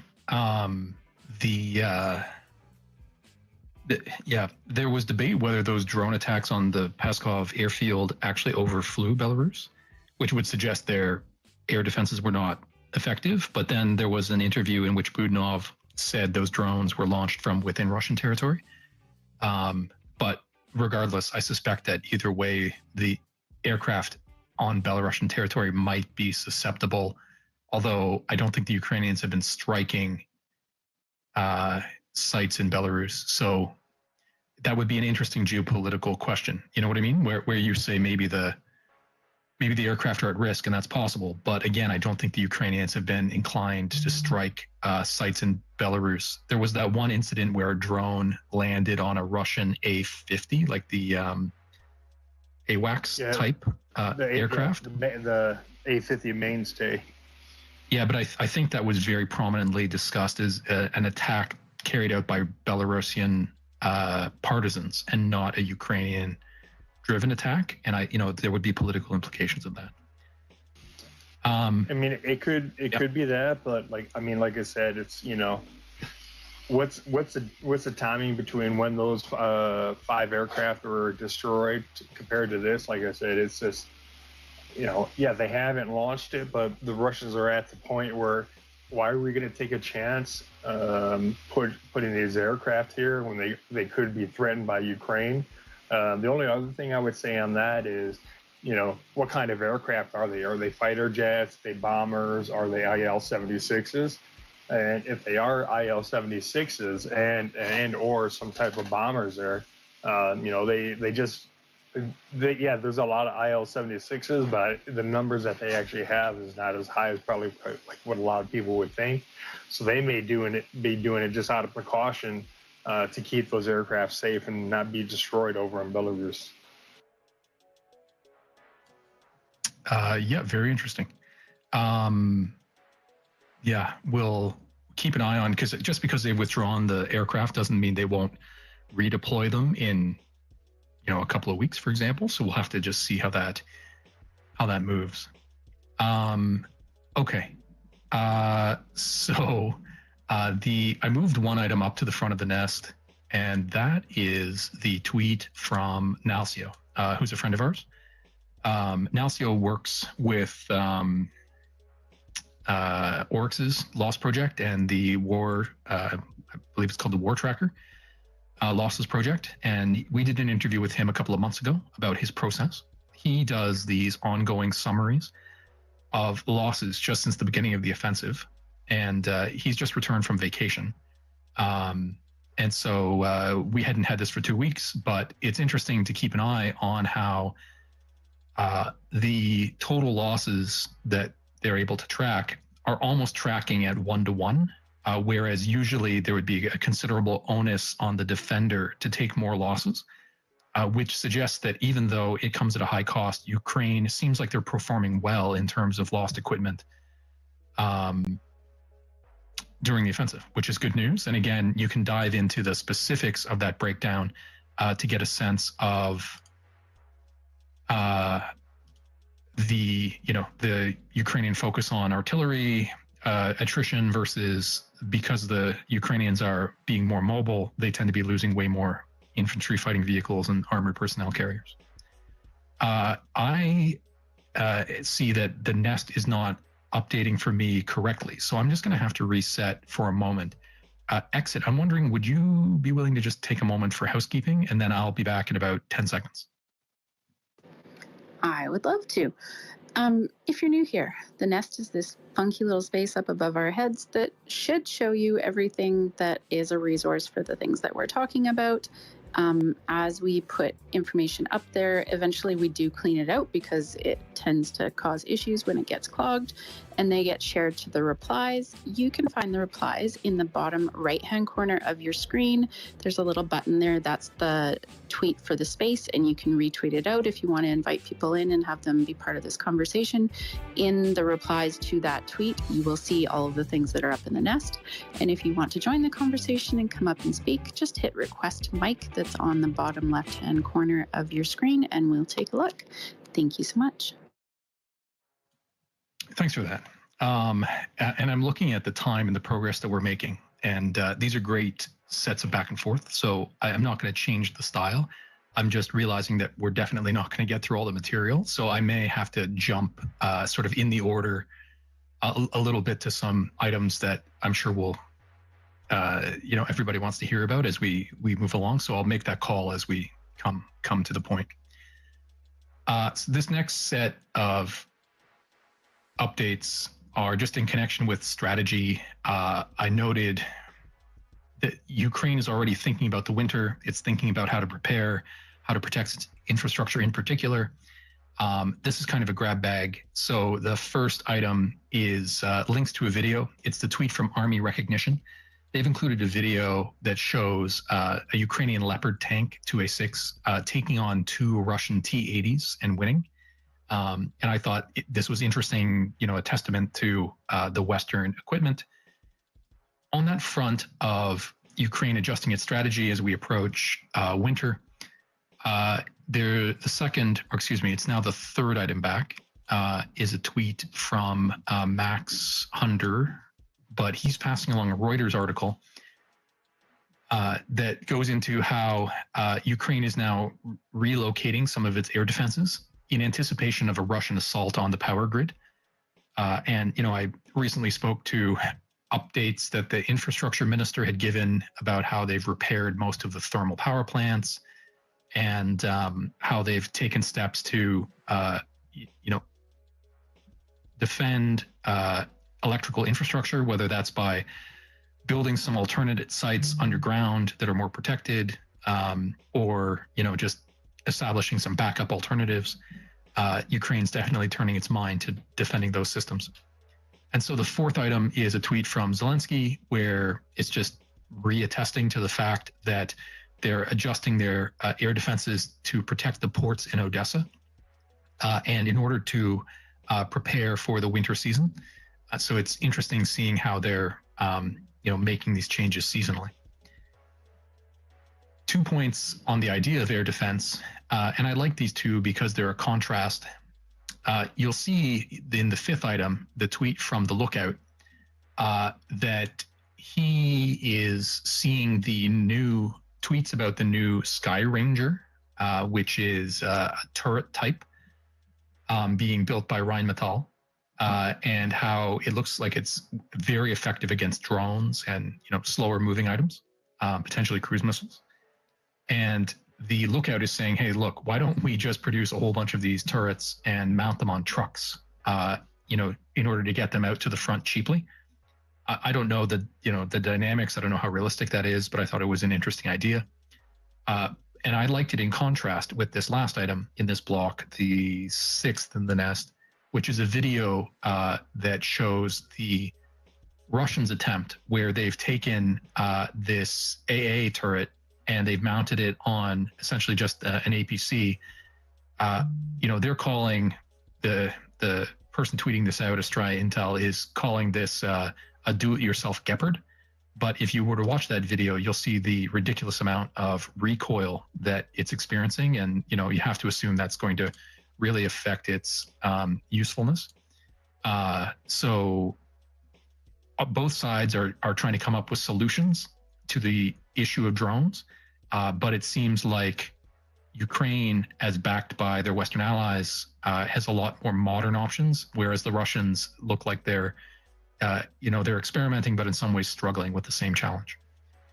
Wolverine, go ahead. It's kind of interesting because, this is actually not the first time we've seen something being used like this. Back in 2003, and I actually have a picture of one because I'd never seen one before, and I actually got the partial snapshot. Was a Iraqi MTLB with a dual, it's a ZSU 23-2 mounted on top of the MTLB. And they could have been using that for anti-aircraft, but they could also been using it against troops. We never knew. But to kind of see it coming along even to this day, because we've seen the Ukrainians mount the Rapier MT-12s on top of MTLBs. We've seen the Russians and the Ukrainians mount the ZSU 23 TAC-2s on top of them. Now they've got these 25 millimeter guns on them, these naval guns. So it's kind of like the technical role in a way, but it does prove effective for certain applications because it gives actually more mobility to some of these systems. But you are right, though, when you watch that video and you compare, see how much vibration there is of those two 25 millimeter guns compared to sometimes the ZSU 23-2s firing.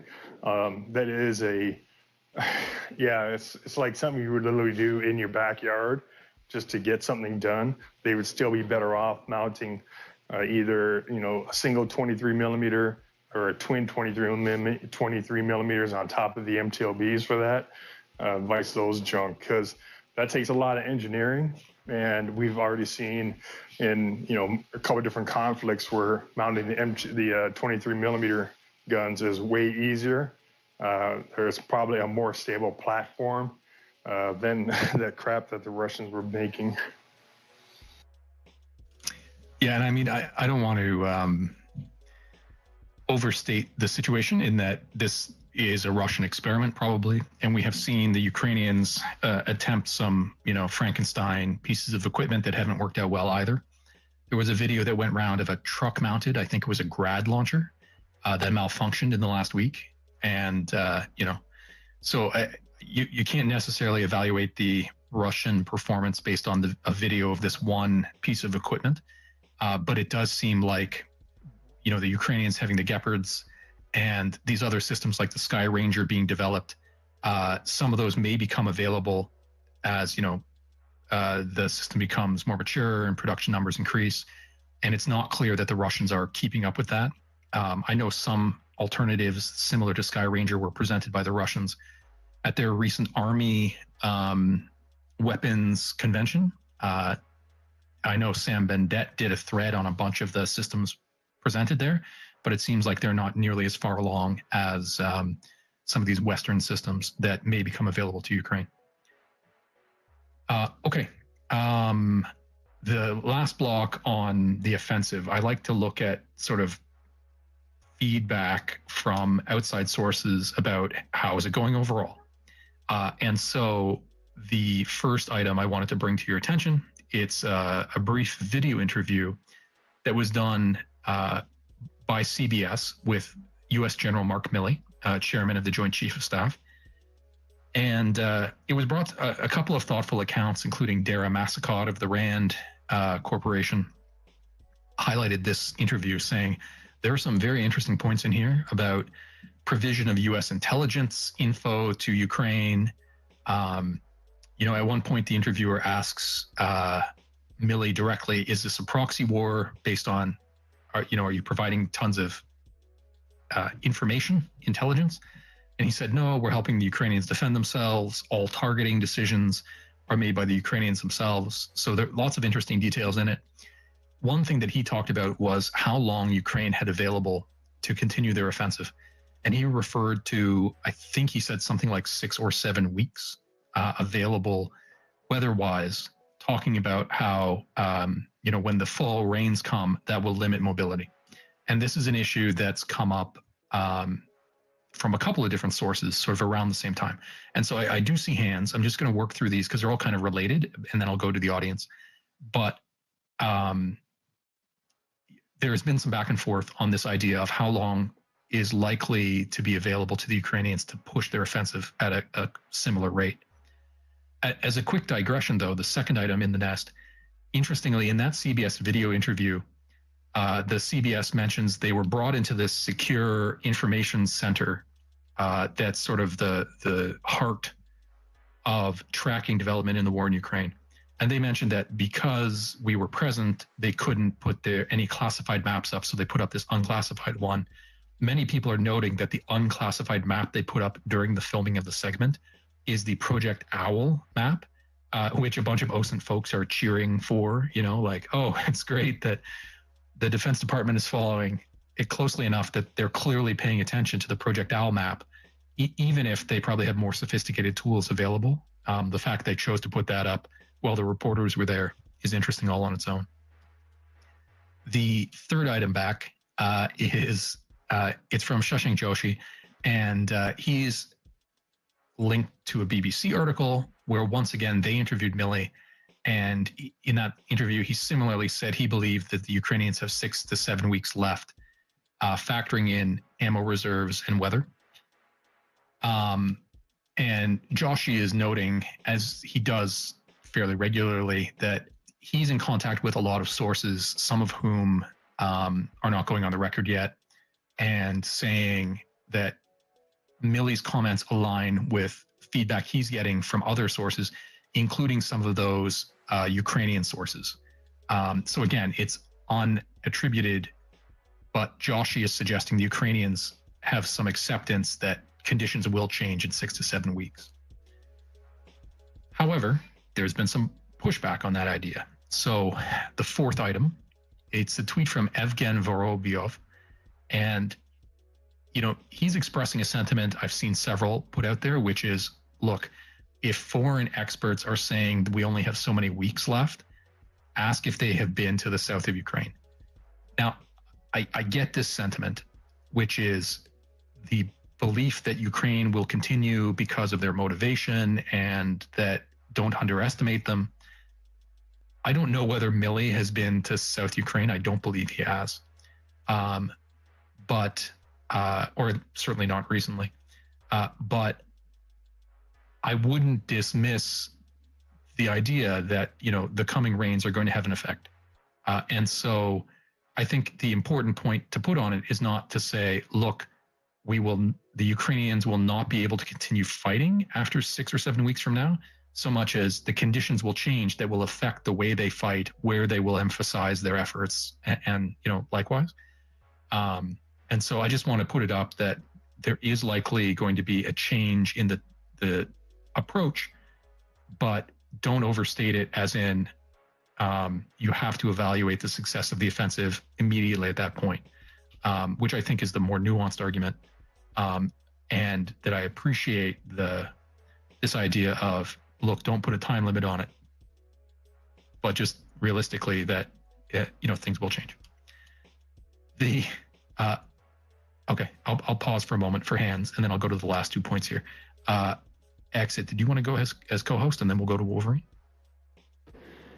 I just was going to note that Tataragami had put out an interesting tweet 2 days ago, noting that last year's Kherson counteroffensive started on August 29th and concluded in November, and that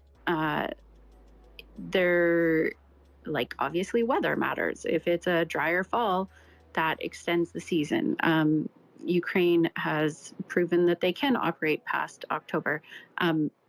Timelines change often, and I think that there's nuance to that discussion, as you noted, but there are other people watching this that have pointed out similar pieces like that.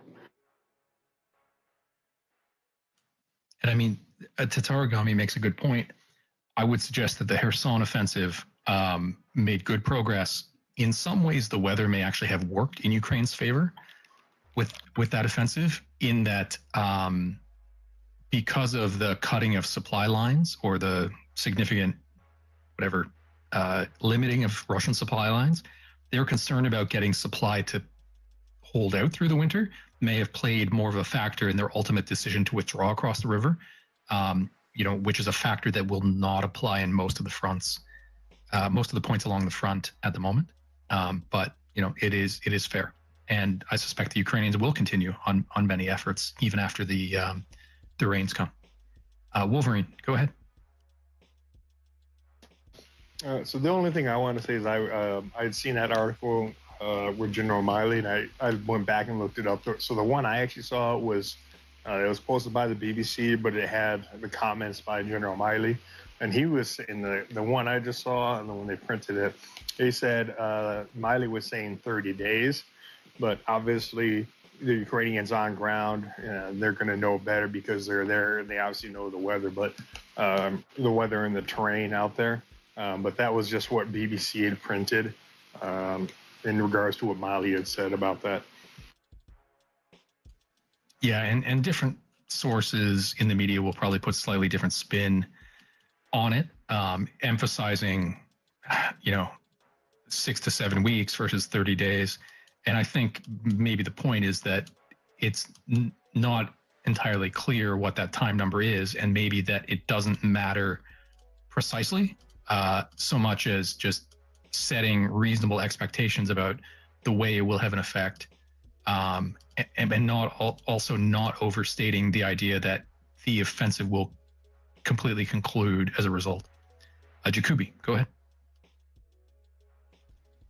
I'm a little bit out of my element here, but I was reading a couple things and listening to some recent good podcasts, and two things that were referenced in relation to expectations of what's to come are, as we were discussing, and Exit mentioned the weather, and how when the weather changes, how that's handled by both sides, and also the remaining combat strength, and munitions, in particular artillery munitions.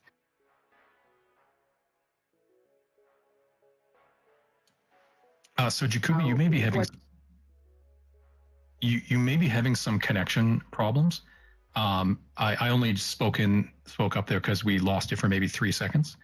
I don't know. I know you may have been having connection problems throughout, but if you want to cycle, we can bring you back up. We're just not hearing the point that you're making at the moment.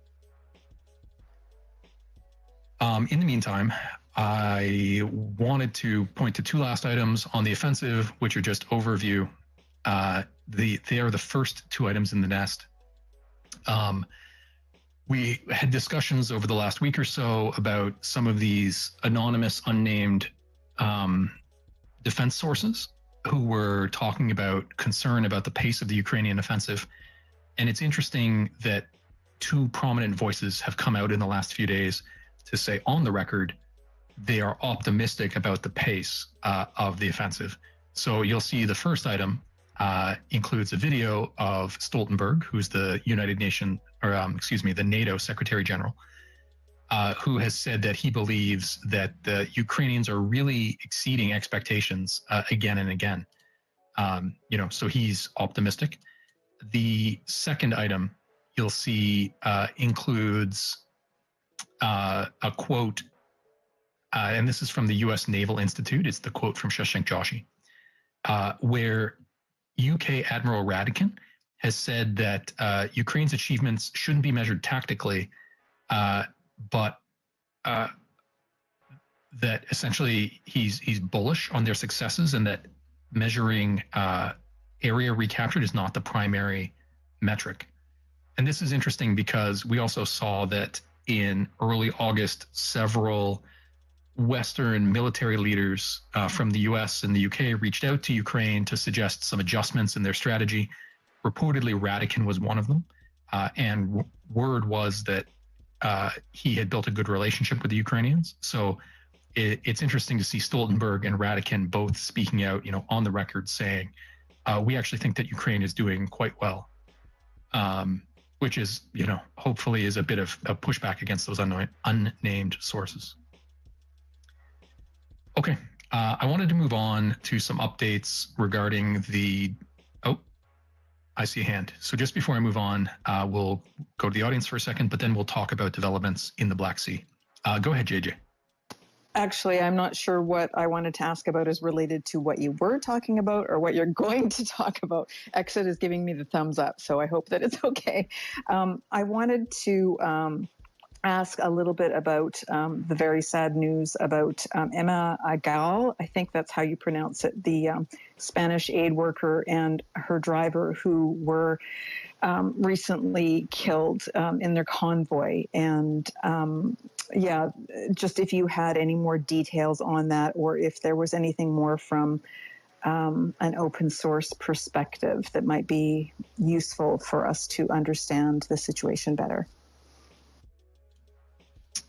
Well, I have one report that was put up by the Ukrainian Ministry of Defense, so it's likely similar to what you've seen on it.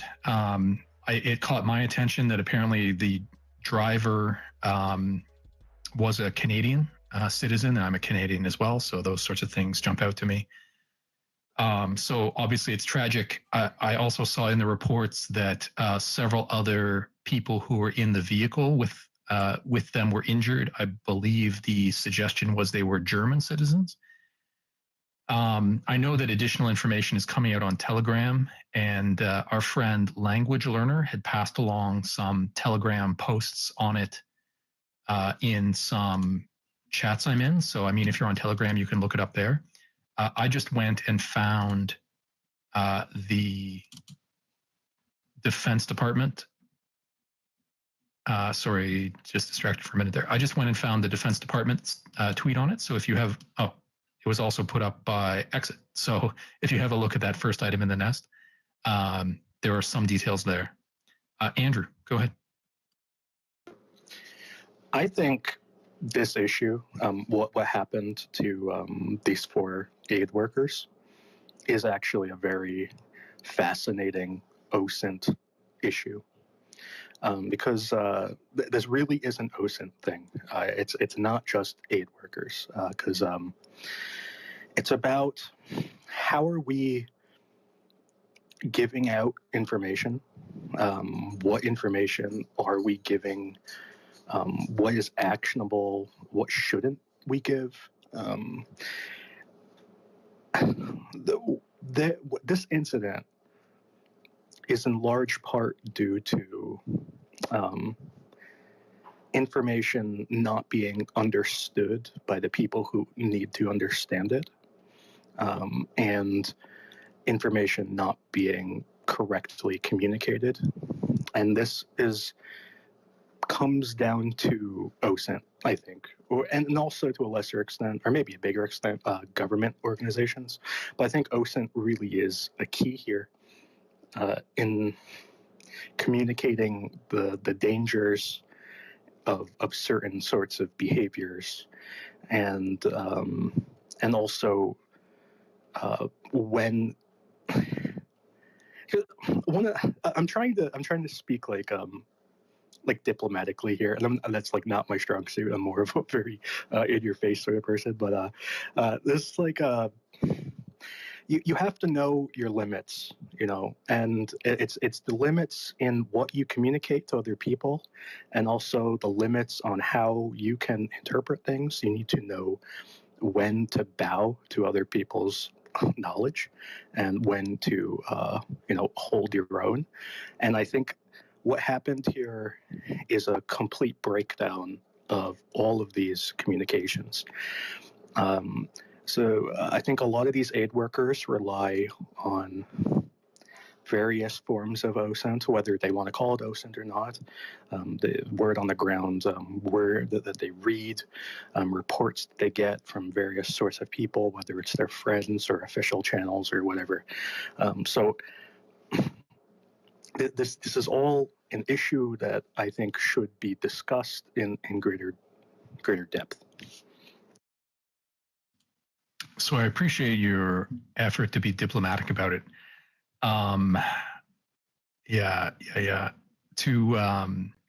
As more details become available, perhaps we can speak about it more specifically. It may be that you have insight into it that isn't particularly public. But if there are lessons to be learned, I'd be happy to chat with you about it and see if there are ways that we can present those more specifically, because I know that coming up with wording on the fly on sensitive topics can be a challenge. Exit, go ahead. I just would expand on what Andrew's saying, and say that I think that there's a good conversation. I've kind of been talking about this for the last couple of weeks, that there's a conversation we probably need to have, maybe here, maybe more instructionally for people who are coming into this space, maybe a little bit newer and not with as much education. I know I was that person a year ago, to understand where the lines are about what you talk about, where the lines are exactly what Andrew was just mentioning. I think that those of us who are lucky enough to have sources that are on the ground giving us information are really intentional about making sure that we ask questions like, can I talk about this publicly? Is that something that you report on? Are you sure that this is something I can talk about this publicly? Because I'm wondering if it has OPSEC connotations that maybe I don't understand. And even if that person comes back and says, yeah, no, I'm sure you can talk about that, double checking with a secondary source that might have good connections and an understanding of what's going on, because it does seem to me like there are more people releasing information that isn't always helpful to what's going on the ground, or maybe that they just don't understand the full context of. And to a degree, that's what OSINT is kind of about. But I think that there are some big moral discussions that probably need to start happening about when to hold things back and why you hold those things back, and where to go get an education on that in particular. Because it does seem like there's a lack of that going around. But also, I was wondering if JJ or Andrew, if you could just give like a quick review of exactly what happened, because I actually have been out of the news for 2 days and didn't really see any of this until you two brought it up to me. And I was wondering if somebody could just explain it really quickly for those of us in the audience who maybe aren't as aware. Yeah, go ahead, Andrew. So basically, they were driving from, and this is all like public information. So I'm not like saying anything, it's not public already. But they were driving from Sloviansk down to Ivanivska, which is the town that is right next to Bakhmut. They had driven through Chasiv Yar, and they were taking the road that goes directly from Chasiv Yar to Ivanivska, and they were killed on this road. I'm not sure exactly how they were killed. I've heard that it may have been a drone, not sure. But long story short, they were like less than 3 kilometers from the front line, driving towards the front line. With the suggestion being they were doing that because they were misinformed? Is that the idea? Well, I believe that they wanted to go to Ivanivska to help whatever civilians are there in whatever way they could. I don't know if they were planning on evacuating people or delivering medications or food. I'm not sure exactly what they were doing, but they were going there to help people. And there are other specifics that I don't know if I should get into on what roads they were driving on, etc. But there are things that it was obscenely dangerous, and it's something that I hope that with the proper communications, with the proper maybe public educations, this could be avoided in the future. Obviously a tragedy. I saw a couple of hands go up and down there, so I'm just going to respect the fact that the hands are down at the moment. But again, if you want to come in with a point, just put your hand up. Okay, so moving on to some updates on developments in the Black Sea. We put a few items in the front of the nest, so I'm working now from the 4th item. You'll see it's a tweet from AI Telly, and this is a YouTube channel they made a video about how Ukrainian USVs reportedly work. This is a YouTube channel that's new to me. I'm not endorsing everything that they included here, but number one, it's an interesting demonstration or illustration. Number two, they made the claim that the warhead being used in these drones is a Fab 250, which is, a Soviet era design bomb.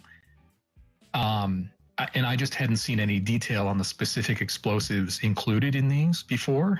And so I haven't tracked through their sourcing, but it was new info to me. So I thought I would highlight it in case anybody has actually seen descriptions from the Ukrainians confirming this is what they're using, because there has been speculation about their fusing system and how much explosive they're carrying when people are doing battle damage assessment on the ships that have been struck. Now, obviously, there are different drone types. They're referring to sort of the anti-ship type, whereas there are larger versions that apparently were deployed against the Kerch Bridge. But I just wanted to generate and see if anybody had more insight here. Go ahead, Exit.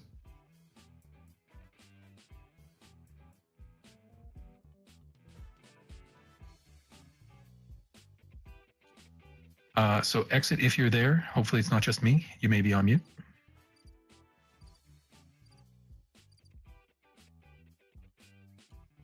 Okay, we'll come back to it. Wolverine, go ahead.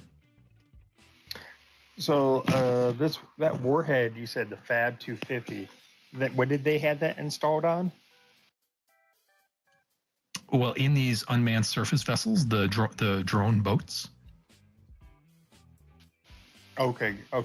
I didn't understand which drones it was because I was looking it up because the Fab 250 that's a 250 kilo or a 500-pound bomb. Yeah, which is, it's considerable. But again, I hadn't seen any previous claim as to what the specific munition was, like whether it was custom or in this case, they're claiming that they're just using an existing bomb type, which is interesting. And hopefully we will bring Exit back up in just a moment because we're on the Black Sea and that is her area of expertise. So I'd love to have her insight. But I will move along until she comes back. So the fifth item in the nest, it's an article from Medusa. Just today, the Russian Ministry of Defense has claimed that once again, they've destroyed several USVs they've destroyed several small boats that they believed may have been involved in attempted landings of Crimea. And we spoke on Thursday, particularly because we had Mike Peterson, the naval expert, with us, about small boat landing attempts, and how it's very hard to know what's going on because the Ukrainians, for the most part, are being silent about this, and the Russians are making claims, and they are claiming that they are stopping attempts every couple of days at a pace that seems hard to believe. And so I wouldn't take the Russians' claim certainly at face value, but we do know that the Ukrainians are attempting these efforts, and we've seen video footage of Russian jets strafing Ukrainian small boats, and we've seen identical footage taken from the Ukrainian small boats themselves, where they fired a man pad back at the aircraft. So we know these exchanges are occurring. We just don't know their frequency. And so with all of these unconfirmed reports, I'm flagging them to you. And essentially, some of us are keeping, a database of the claims. And then if footage comes out later, hopefully we can corroborate some incidents, but we just don't know the rate of actual incidents versus claims. Okay. The third item is there was a claim in the last it's not the third item, it's the third in the block. It's the sixth item in the nest. Tweet from Bill Browder, and he is highlighting there are claims that UN Secretary General Guterres has sent a letter to Russia, and that in that letter they've claimed, or the claim is that the letter says the UN is entertaining Russia's requests to reconnect their banks and to make some sanctions changes in order for Russia to come back to the negotiating table on the Black Sea Grain Initiative. And there were several articles written on this by Bild, the German newspaper, and others. It's not clear to me that any of these details are actually new. It seems like this might just be the UN saying, hey, we're thinking about, we're keeping an open mind on your requests. But it was causing some heat. I know that Razum for Ukraine and some other lobby groups had immediately started a campaign to oppose, to try to have the U.S. oppose the UN making any of these sorts of concessions. So I know it's contentious. Exit, go ahead. Sorry for my bobble there. Just on the USB thing, it wasn't immediately clear to me that from their language in that video that they were absolutely certain that that was the munition being used, but that they had kind of deduced that from some of the other things that they knew about the USB. Not that I'm saying they're wrong. I think they probably are correct, but I just wanted to put some framing around that. Regarding the Bild article, the Bild article in general is rather inflammatory, and I really just, I have a lot of feelings about it. Let's put it that way. The UN, at the very same time they signed an agreement with Ukraine for the Black Sea Grain Initiative, and with Russia separately for the Black Sea Grain Initiative, also signed a, I think it was an MOU specifically. So there was 3 agreements at that time. The last one was specifically with Russia, and it was specifically that they would work hard to solve all of the issues that Russia has continually listed as their requirements for continuing the Black Sea Grain Initiative. It is not new that the UN is working on these things, and they have been very openly working on them since the very start of the Black Sea Grain Initiative, and even before that. There's an actual agreement that says that they are working on them. If you haven't been paying attention and you don't know that, that's fine, but it has always existed. So anyways, I haven't seen this letter. Nobody seems to be posting a copy of the letter. Everybody says they've seen the letter, but nobody actually is posting a copy of the letter, which quite frankly is a little weird to me, because if there was a whole bunch of media people out there that had the letter, you'd think somebody would post it, because that's kind of a thing for media.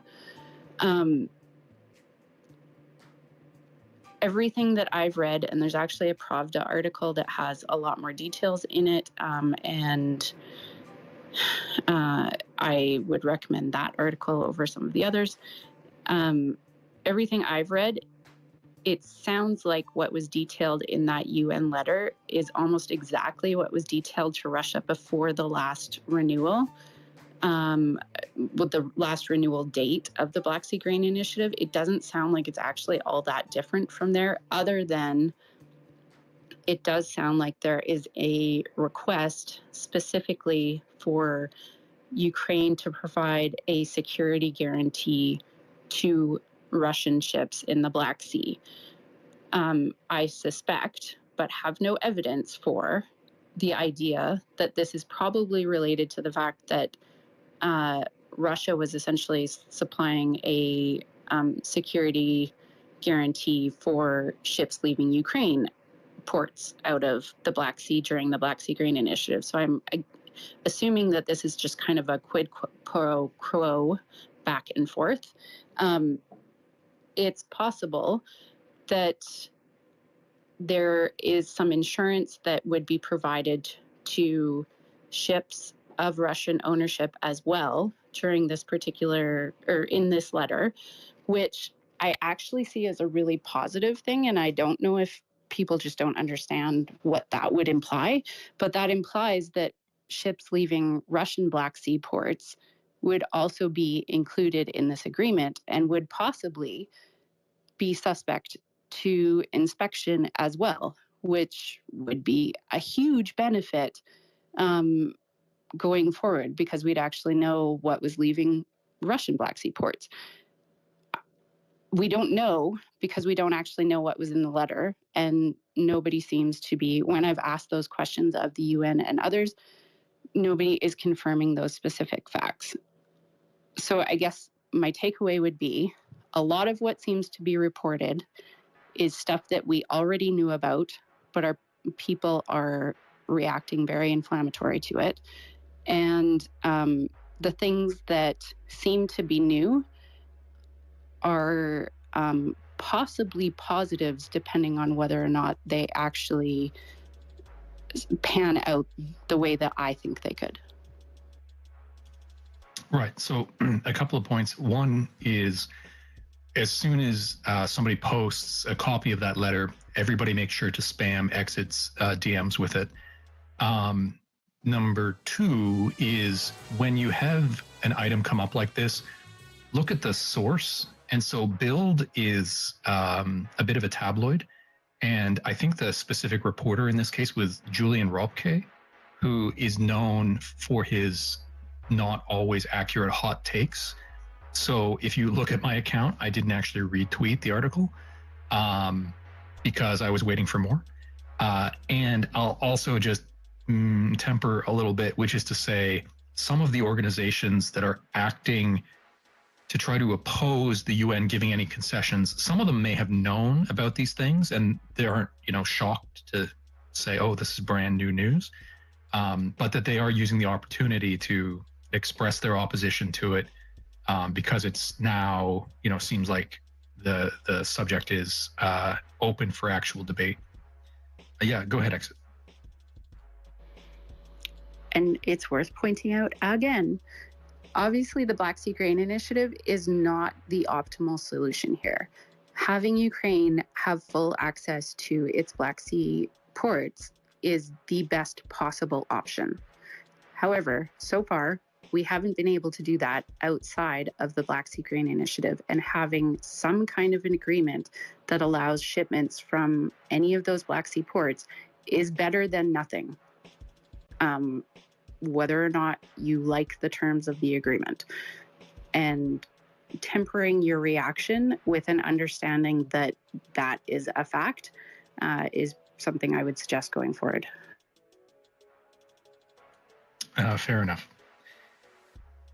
Continuing with updates, you'll see the first item in the nest at the moment is an article from the Middle East Institute, and it's an article that's been written by Yorick Isaac, who is a ship tracker.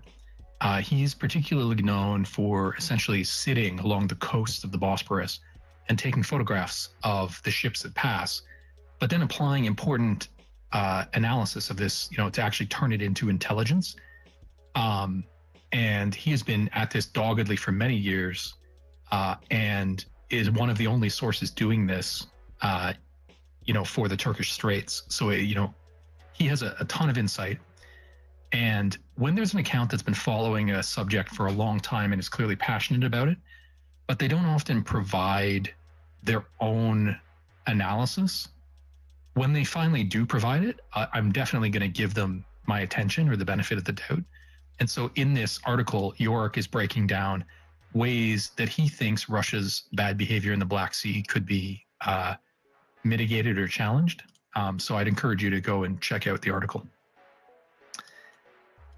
The second item there, it's actually my tweet. And so 2 days ago, there was a tweet that went around about a bill that was passing through the U.S. Congress. And it has been incorporated into the National Defense, the National Defense Acquisition Act, I believe. And it was authorization. Thanks for that. I always know that first A is not the word I expect it to be. So that's why I always caveat it. Thanks for that, though. A bill was initially called the Black Sea Security Act.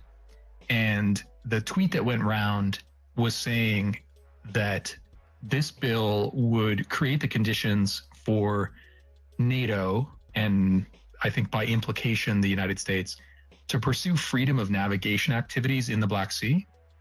And the tweet went on to say the matter of Crimea is now resolved.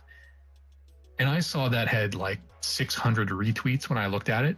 And I said, I'm not so sure. So I went and I looked at the bill and I actually read all the text. And it's not a bad bill, right? It can be doing some good things, which is terrific. It doesn't do what the tweet suggested it does. In that it's a sense of Congress, a resolution, meaning that essentially Congress is saying this is something we'd like to happen, but we're not essentially applying congressional authority to compel all of these things to happen. And what it does is and I see Jacoby's hand go up, so there's nuance there that I'm not catching, but that what it requires is several government departments to work together to develop some plans. And included in those plans are a plan to promote freedom of navigation in the Black Sea. It doesn't say by whom, who would be engaged in the freedom of navigation. And it's speaking to a plan that would promote it or enhance freedom of navigation without any specific outcomes.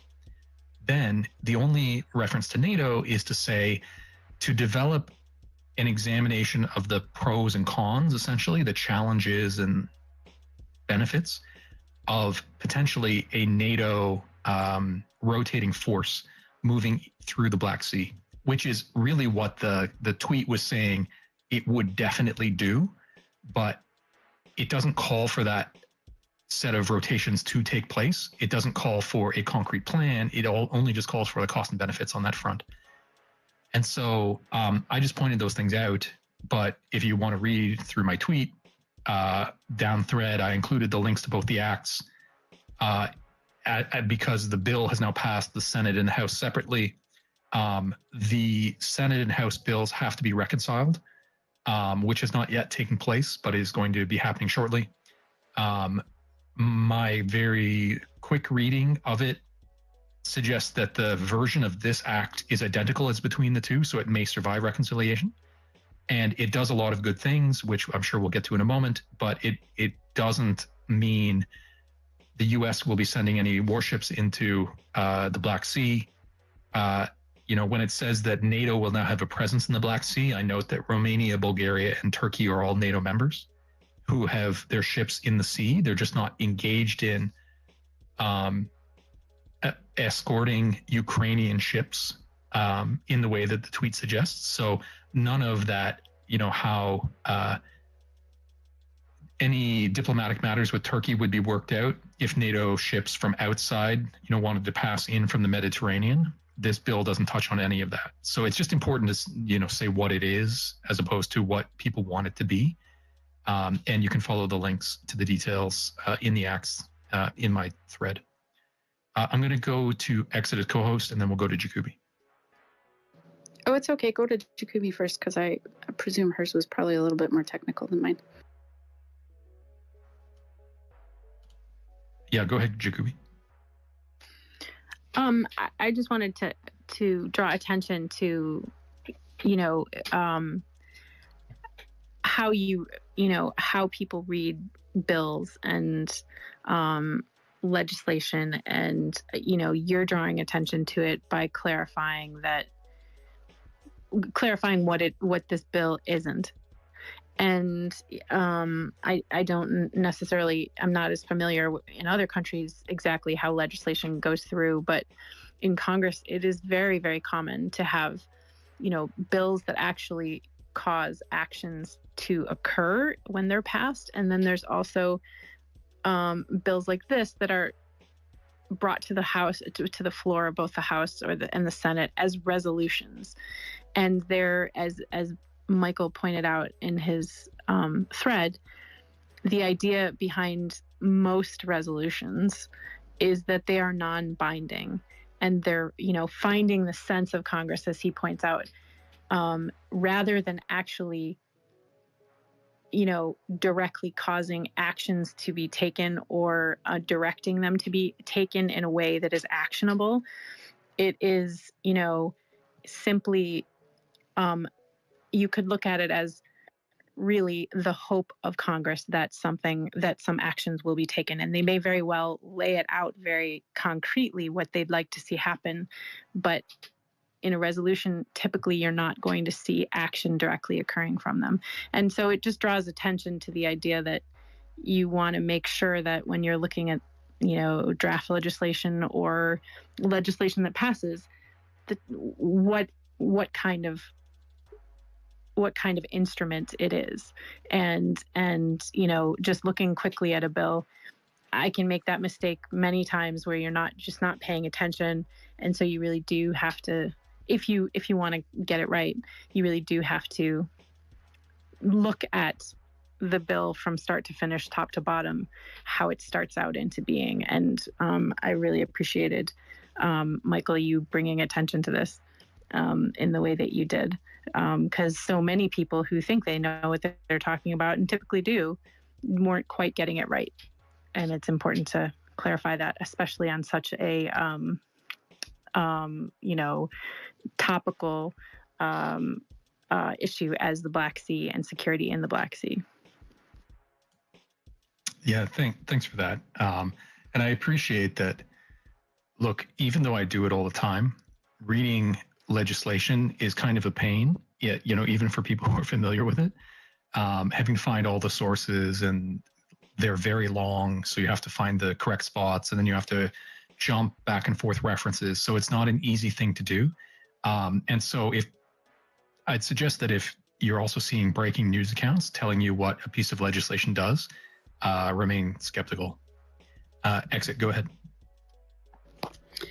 So the takeaway you should have from that particular piece, I think, from my experience in the Black Sea, would be that they point out that economic investment and energy security are paramount to the discussion, as in reducing both Russia and China's influence in the area. And both Russia and China are named there, which I think is quite instructive, because mostly I hear people talk about Russia having a lot of influence in that area.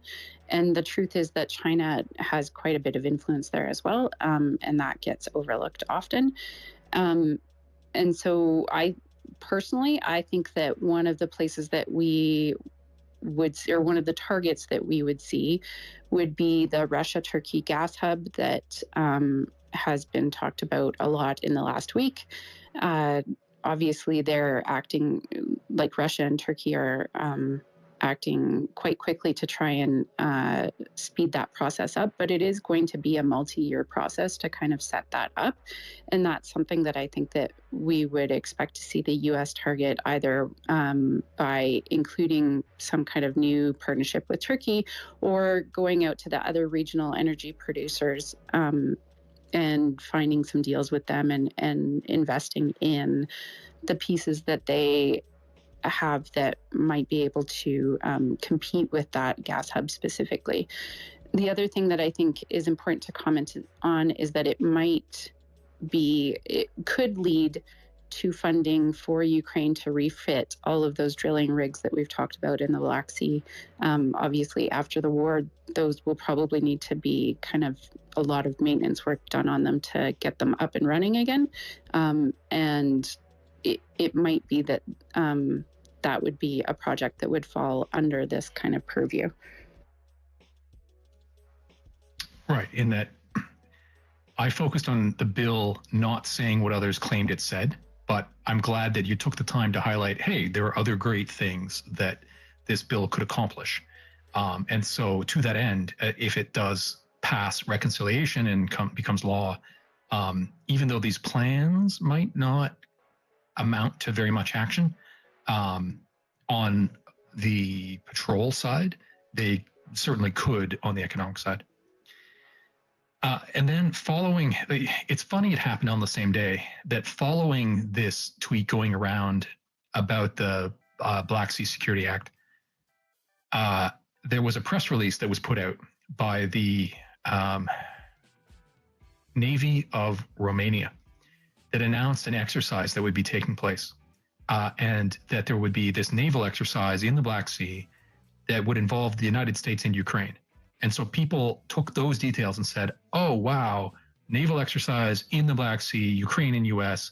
Looks like we're going to have U.S. warships, exercising. And nobody took the time to actually read the press release. So I went and I found the press release and read the details and passed it along to a bunch of people and said, okay, well, it is largely a demining exercise that the United States will be contributing one aircraft and several EOD experts, right? Explosive ordnance experts. And so no U.S. warships will be participating. Apparently there is sort of a bit of a approach practicing landings, but it sounds like the U.S. and Ukraine won't be involved in those aspects of it. But people were using this to say, oh, this must be flowing from this Black Sea Security Act, or, you know, it's certainly in support of the concept that the Black Sea Security Act will result in NATO in the Black Sea being more active. When, you know, this exercise would have been planned probably months ago, and not connected at all. So I just wanted to highlight those points. And there were also claims that because it's a demining exercise, that the two minesweepers that the UK donated to Ukraine may be engaged. And so we'll go to Exit to explain whether that might be true. We'll find out. Exit, go ahead. So because I was corrected on this today, dealing with mines in the water is called mine clearance, and mines on land is called demining. I was corrected on this by Smog today, because Smog and I have been working on a thread, which I will hope to publish early tomorrow morning his time, about the exercise Sea Breeze, because exercise Sea Breeze has actually been happening yearly, mostly in this area, since 1997. It has a long history. It's happened a lot with most of these same countries. There are, in 2021, there was like 19 countries that actually participated. I'll look up the actual numbers later, but there will be a thread coming out later today. This is actually version 3 for 2023.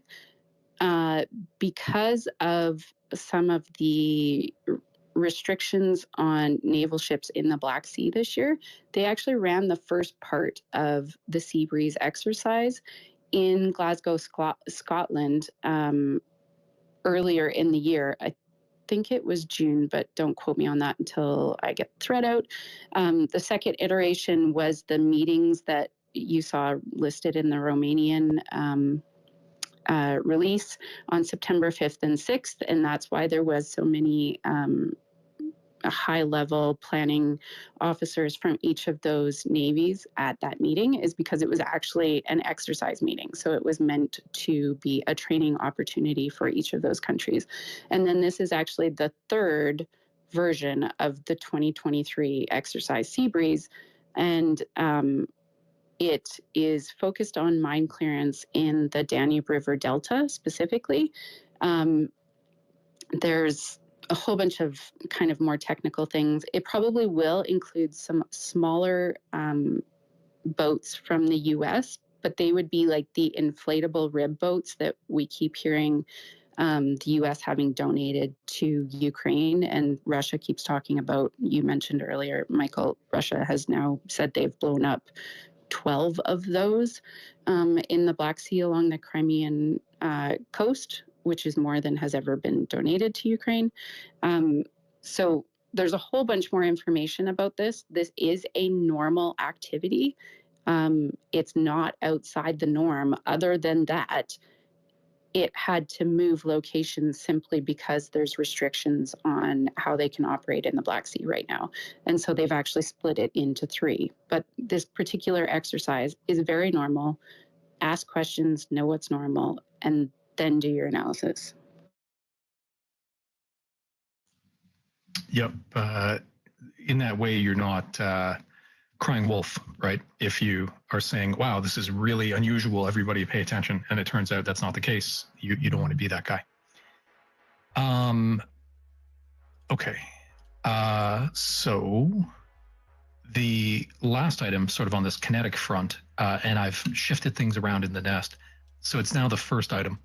You'll see it's a tweet from Michael Weiss, and he's passing along an article from The Telegraph, which reported that the UK now has several ships up in the air, several planes up in the air that are closely monitoring Ukraine ships.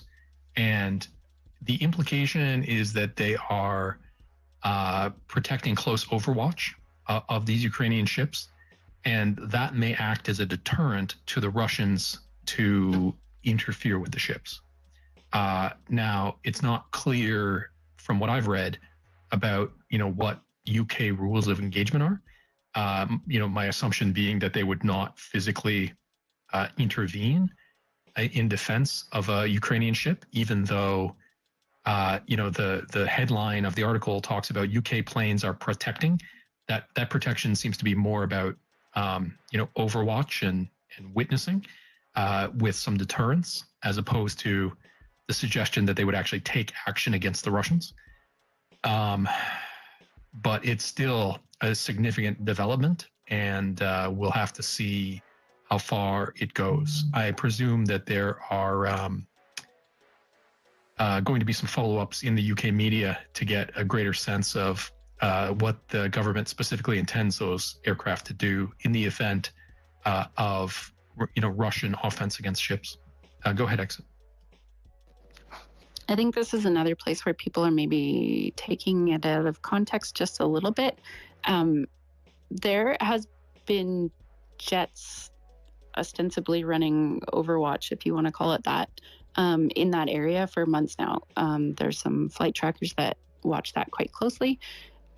We know they're there because there's refueling operations that visit them on a regular basis, even though they're not on flight radar. Those planes are there, but that doesn't necessarily, we have exactly what you just noted. We have no idea exactly what their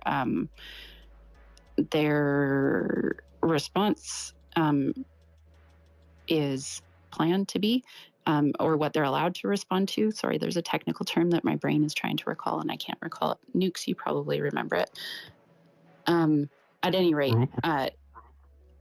go ahead. Rules of engagement? Is that the... Thanks. That's the one I was trying to get, and it just wasn't coming. Anyways, we don't know what those are, and without understanding that, it's really hard to make any assessment of exactly what's happening there.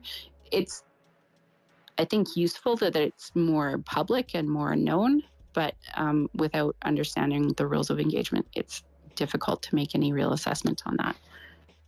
And sorry, one more.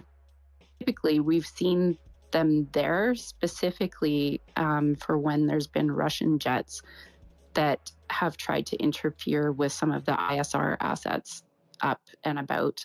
And that's more likely to be what their actual role is in that particular area. So it seems like the theme this week for a lot of developments in the Black Sea was looking at things that were happening that might be interesting, but then they're being considerably overstated, from a bunch of different quarters.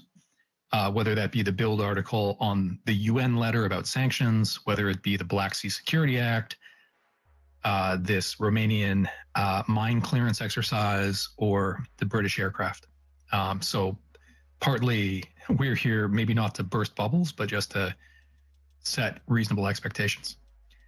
So just so you guys can understand my plan about how I'm going to proceed, there are two more blocks of points I want to make. One more on the Starlink in the Black Sea, one on the the drones landing in Romania. I think what I'm going to do at that point is jump ahead and speak to a couple of items on Ukrainian equipment. I had hoped to get into diplomatic matters more today because we normally overlook them. So I'm going to go the Black Sea stuff, Ukrainian equipment. We probably won't have time, but maybe we will have just a little bit to touch on some diplomatic matters.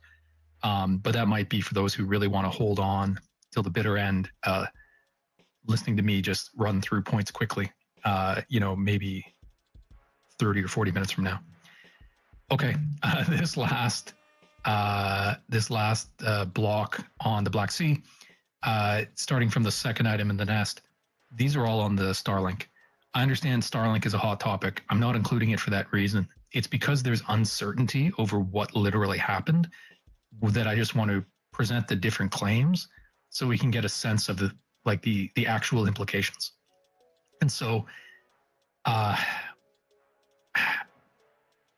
we spoke on Thursday about how at that time excerpts from a book that is going to be a biography on Musk. It's not been published yet, but some excerpts came out. In it, they talked about Musk declining Ukrainian requests for access to Starlink around Crimea. And Musk came out and he made a clarifying statement trying to say the region they were talking about, Starlink had not been enabled. I didn't turn it off. I just didn't accept their request to turn it on. Then what happened in the last few days is that Musk's biographer, the author of the book, has come out to make a clarification. So with that second item in the nest, the quote tweet, so you'd have to click through to see it, is the clarification in question. But then people have pointed out that, look, the clarification now being made doesn't make sense. And essentially it sounds like what's happening is that the biographer, rather than really digging into it, just took a report. Now Musk has come out and said, oh no, that's not what happened. And the author is saying, oh, well, I'm clarifying, I misunderstood it. It's this other version that Musk is speaking to. People have pointed out, like, are they going to change the publication? Or is it going to go out with the original and incorrect? You know, what the author now says is the incorrect interpretation. It's not clear. Then the third item in the nest, some additional controversy came up because apparently included in that yet to be published book were information from direct messaging that took place between Musk and Mikhailo Fedorov, who's the Ukrainian Minister of Digital Transformation, who would be in charge of technical matters. And apparently Musk gave all that correspondence to his biographer without first getting permission from Fedorov to disclose their correspondence. Fedorov then subsequently came out and in a tweet said, yeah, whatever, I give permission now, which is, you know, him being a good sport. And I presume he feels like he represented himself well in that correspondence and he has, you know, nothing to hide about it. But it does suggest, you know, maybe poor, at least etiquette. If not, the idea that the owner of Twitter was disclosing private DMs to his biographer from Twitter, you know, I haven't heard much discussion about whether that is a violation of privacy in terms of Twitter's corporate use of DMs. But anyway, we'll leave that alone for now. The fourth item, and this one is what's interesting to me. This is Oliver Carroll. He's a journalist for The Economist magazine. And he's saying, like, look, this debate about was Starlink enabled or disabled in this region is ignoring a point that I reported on months ago, which is that not only was Starlink reportedly geofenced, as in limited in its whether it's turned on in a given area, but that apparently also Starlink had a code put in that would turn the Starlink receivers off so they wouldn't work if it was detected that the receivers were moving at too high a rate of speed. The consequence being that if they were deployed on vehicles, certain types of vehicles, they wouldn't work, which is saying, you know, that's a literal turning off, right? That's not connected to the territory about is it on or is it off. You'd have to build that code in to say we're actually turning it off if the thing is moving. And so the fifth item back, it's a tweet from War Monitor, which maybe not a great source, but this is an opinion point. And it notes that there were reports around that time of a handful of Ukrainian USVs just washing up on shore in Crimea, some of which the USVs were apparently captured by the Russians. And he's saying, well, did these drones wash ashore because they were at sea and relying for Starlink? They're relying for navigation on their Starlink connection, and that it was cut, possibly while they were actually at sea. I don't know. Anybody can confirm that's the reason, but that's the supposition. And if that's actually what happened, then the implication would be that by cutting off this connection, it actually, abandoned these USVs so that they fell into Russian hands, which is almost like Starlink taking action, leading to the Russians capturing novel Ukrainian technology, which is a pretty serious accusation. Nukes, go ahead. I just want to add that the movement code has been part of Starlink since its inception. When it first came out, they didn't allow mobile at all unless you were a government user or somebody with big pockets. Since then, they have allowed mobile, and I do believe it still has a speed restriction. But I think it's more intended to deter use for aircraft more so than, surface vehicles moving at, reasonable highway speeds. And that was mainly, I believe, implemented because for a long time, the pay scale you would have to pay more to use it in a roaming fashion. So I don't know. I see this one getting thrown around quite a bit in relation to the drones right now, and I don't know that we've got enough information on that point exactly to say that this was aimed directly at Ukraine, or if it was more of a tiered service kind of system that was turned on, but maybe, I don't know. We'll have to find out more when it comes out. I don't want to speculate too much here.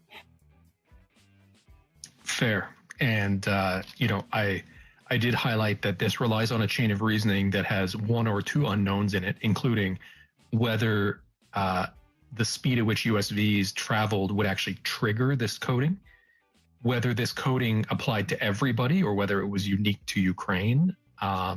We don't know. And even if both of those things were true, that it was applied for Ukraine and that it could have turned it off for the USVs, we also don't know whether that specifically is what would have led to some of those USVs apparently being adrift and abandoned. So we'd have to figure all those things out to complete the chain, but interesting sort of connections being drawn if the blanks can be filled in. Go ahead, Jacoby. I just found the story very interesting in that, I recall when these, as I'm sure many of us in the space and elsewhere do as well, seeing these drones appear on the Sevastopol beach or coastline, and there being no apparent explanation or even, public knowledge that that anybody was employing these devices, vessels, or what they were. And it would, this is all, as Radio and Nukes is saying, and Michael, you're saying as well, speculation upon speculation, but trying to triangulate. But it was interesting, I think, at the time that they see these vessels that appeared to be sort of large, enclosed kayak kind of vessels, that they just appeared on a beach, just beached up themselves, washed up, not damaged in any way. And it seems like it's plausible, but definitely would defer to Nukes, your reticence in jumping to any conclusions and waiting for much more. Yeah, go ahead. Sorry, I couldn't find the button. I think it's going to be important to figure out what kind of chain of information and questions or requests went through between Ukraine and Starlink or SpaceX directly, or if we were looking at more of the U.S. government being an intermediary. because there's certainly a possibility that somebody that didn't have the authority to say yes said yes, or somebody else said yes and then Musk didn't listen. I mean, this could go any way you want it to go, and it's really hard to say. It'd be interesting to know what their point of contact and how they actually deal with Starlink for this vast of an amount of terminals and everything. You know, how it works, because this is well beyond a simple customer relations issue. We're talking about thousands, if maybe not tens of thousands of terminals at this point. So, and I don't know how well they're all kept track of and who does what. I know that there's an account on here, and I think he's changed his handle to Dr. Starlink, but Oleg, I can't remember his last name, but he repairs them for Ukraine. And it is very common for them to take boards out of one and put them in another, which changes the MAC address, and he changes the firmware and he updates.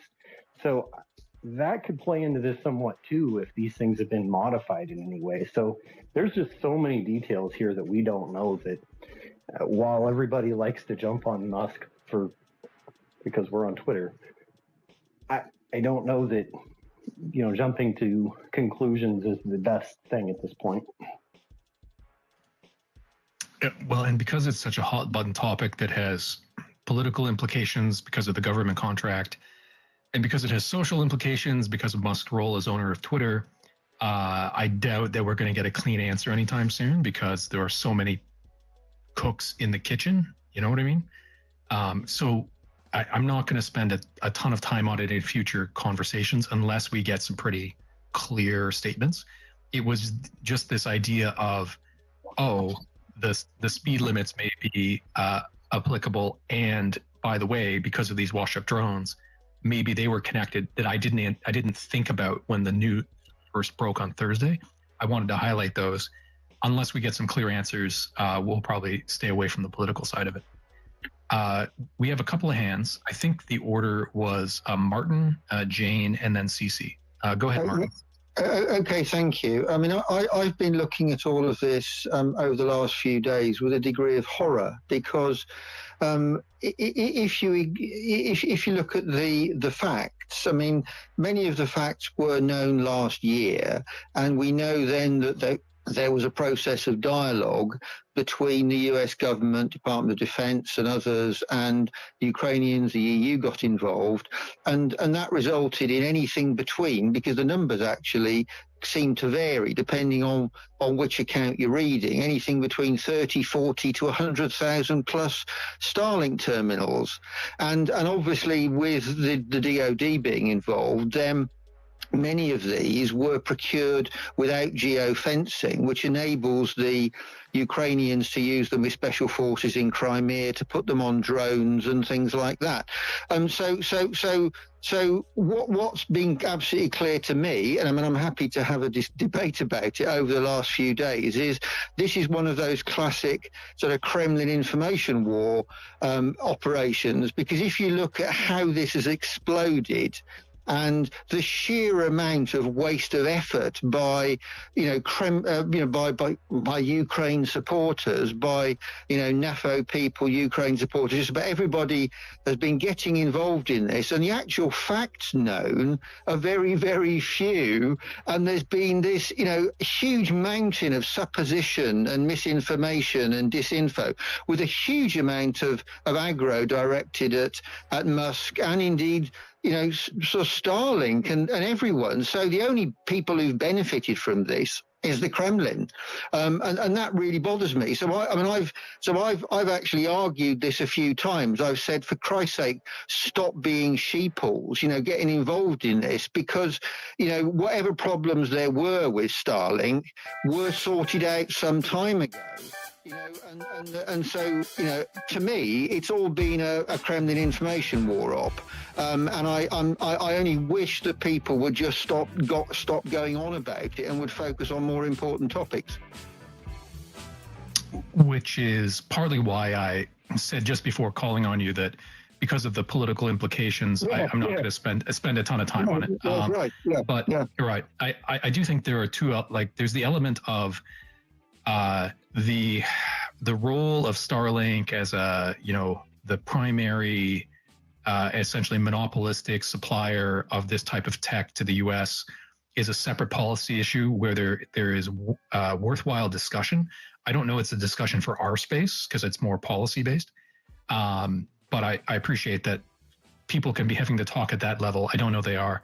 With regard to it being a Kremlin info op, whether, there have been lots of suggestion that the Russians are happy to distract people in any way they can, but usually there has to be a significantly, like a fertile environment, that is keen to take up that level of distraction. So I don't know that I wouldn't call it entirely, a Kremlin operation. I'm sure that they're happy that lots of folks are spending their time on it rather than other things. But I suspect that all those, domestic political inclinations are feeding into it as well. So it's just, it's something that we'll keep an eye on more from the technical perspective, rather than the, social consequences. But I appreciate your sentiment, Martin.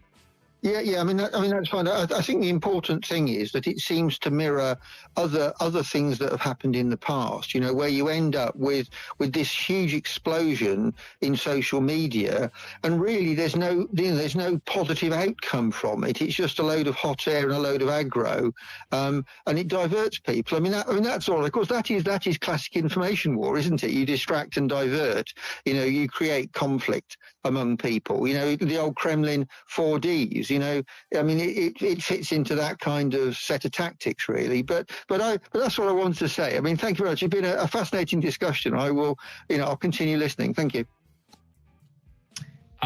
Interestingly, to expand on that concept briefly, the ability to cause disruption by focusing on this issue only exists because of the, first of all, the decisions that Musk and Starlink took at the time that, were at least close enough to controversial that there is now controversy about it, combined with what I would say is extremely amateur level of communication, both by Musk personally and by his own biographer, where we wouldn't have been wasting all this time if a clear statement of timelines and actions had just been set out by one party without confusion and back and forth and no central narrative. It's not just the Kremlin, right? It's also a bunch of parties involved doing this in a foolish way. We'll go to Jane and then to Cece. Go ahead, Jane. One thing I was going to say about this is because of the fact of the parties involved, the issues involved, excuse me, this is almost like a situation where I tell people there's a reason the intelligence community estimates, we have a high degree of confidence, a medium degree of confidence, or whatever they're going to say about things. But make sure that before you start posting on stuff like this, you have a great deal of confidence and you have heard most of the sources on this speak to it logically, because like you said, Michael, this has turned into a giant information sink and everybody's jumping on board of it, but I really would advise to not do that in this case. Thanks. Which goes to, so a couple of times during our conversation, I've encouraged people to say, hey, people seem really interested in this discussion we've had, whether it be those Ukrainian defensive near Optane, where I said, Andrew, maybe you should write about it, or spoofing the ADSB data. I said to Area 51, maybe you should write about it. I encourage people to go out and add their opinion, like their thoughts, but don't just react to things. I try to only speak when I actually have something to say.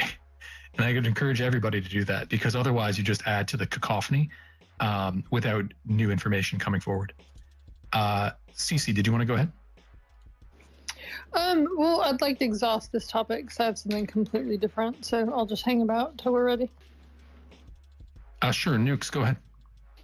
Yeah, I just want to add something in here. As much as we all have a beef with Musk about Twitter, Starlink has been the most important communication system Ukraine has. It is their primary means of long-haul communication. It has been extremely resistant to electronic attack. It has been extremely reliable, and it's extremely important. So, I mean, I'm not going to tell anybody what to do. You can make up your own decisions, but if you're in this game to help Ukraine, they need Starlink, and everything has been worked out at this point, as far as I'm aware. Obviously, their USB attacks are ongoing, and pretty obvious what the data link has been for those. So, I mean, when you have this is not an unusual back and forth. I think it just got amplified a lot, and I don't see, I imagine in other conflicts throughout the years, suppliers, whatever you want to call them, defense industrial complex, and governments have got into disagreements, and I'm sure this happens all the time. So whatever the level of maturity that was in the communications or whatever, I mean, that honestly doesn't matter at this point.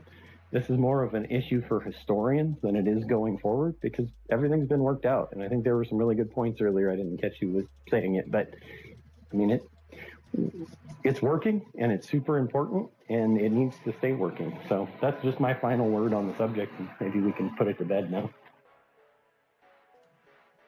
Yeah, and I'm very sympathetic to that idea of it has been worked out. I do think that it can be worthy of discussion to the extent that since this came up because of the unique style of influence that Musk has over the policy of the company himself, it doesn't mean that just because it's been worked out at the moment doesn't mean that he might not change his mind, and that he still retains the power to significantly influence the outcome. I presume, there may have been contractual obligations since then, but I don't know how comprehensive those are with regard to all of the Starlink systems. And so if Musk is both out there tweeting naive geopolitical views and still retains this power, I can appreciate why people are still concerned about not just relitigating the past, but what might happen, in the near future. Okay. Okay, I'm hoping to move on pretty soon. So, Martin, it looks like you still have your hand up. Do you want to come in very briefly? Then we'll go to CC. Yeah, go ahead. Thank you. I do, because one of the points that I made to my sort of small audience on Twitter a couple of days ago was the real issue here are these big platforms, and whether it's, Starlink has sort of almost come out of nowhere, over the last few years. And so you've got this huge platform with, huge technical capability, communication capability, and also huge potential. And obviously you've got the same kind of issue, with indeed Twitter and Facebook and all the other social media platforms. So there's another issue lurking in the background about, these massive platforms that affect millions and billions and can change the course of history, and how are they owned and governed? And so I think there's a crucial point there. So, which obviously applies to Starlink. So that issue is there on the table, isn't it, for the governments and regulators to decide what to do with? Sure. I think that moves beyond what we normally touch on in our conversations, but I hear you. Cece, did you want to come in with your issue now? Sure. I would just say that I disagree with radios and nukes. There's a lot of three-letter governmental associations that are investigating this right now, so it's far from over. But on a whole other front, we had meetings this past week with staff and other people from reps and senators' offices, and it went really well. There's lots of good news in trying to get various things for Ukraine. But then there was this one very curious meeting, and I'm really needing some backup research-wise, and it's actually a really fun, interesting project. if anyone wants to join in, which is that we had a completely different reaction from only one member of Congress's staff. And it was so poignantly different that is worth looking into. So the chair of the Ukraine caucus, the co-chair, his name is Andy Harris. He's a representative from Maryland. You would think would be someone who would be one of the most sympathetic to the Ukrainian cause.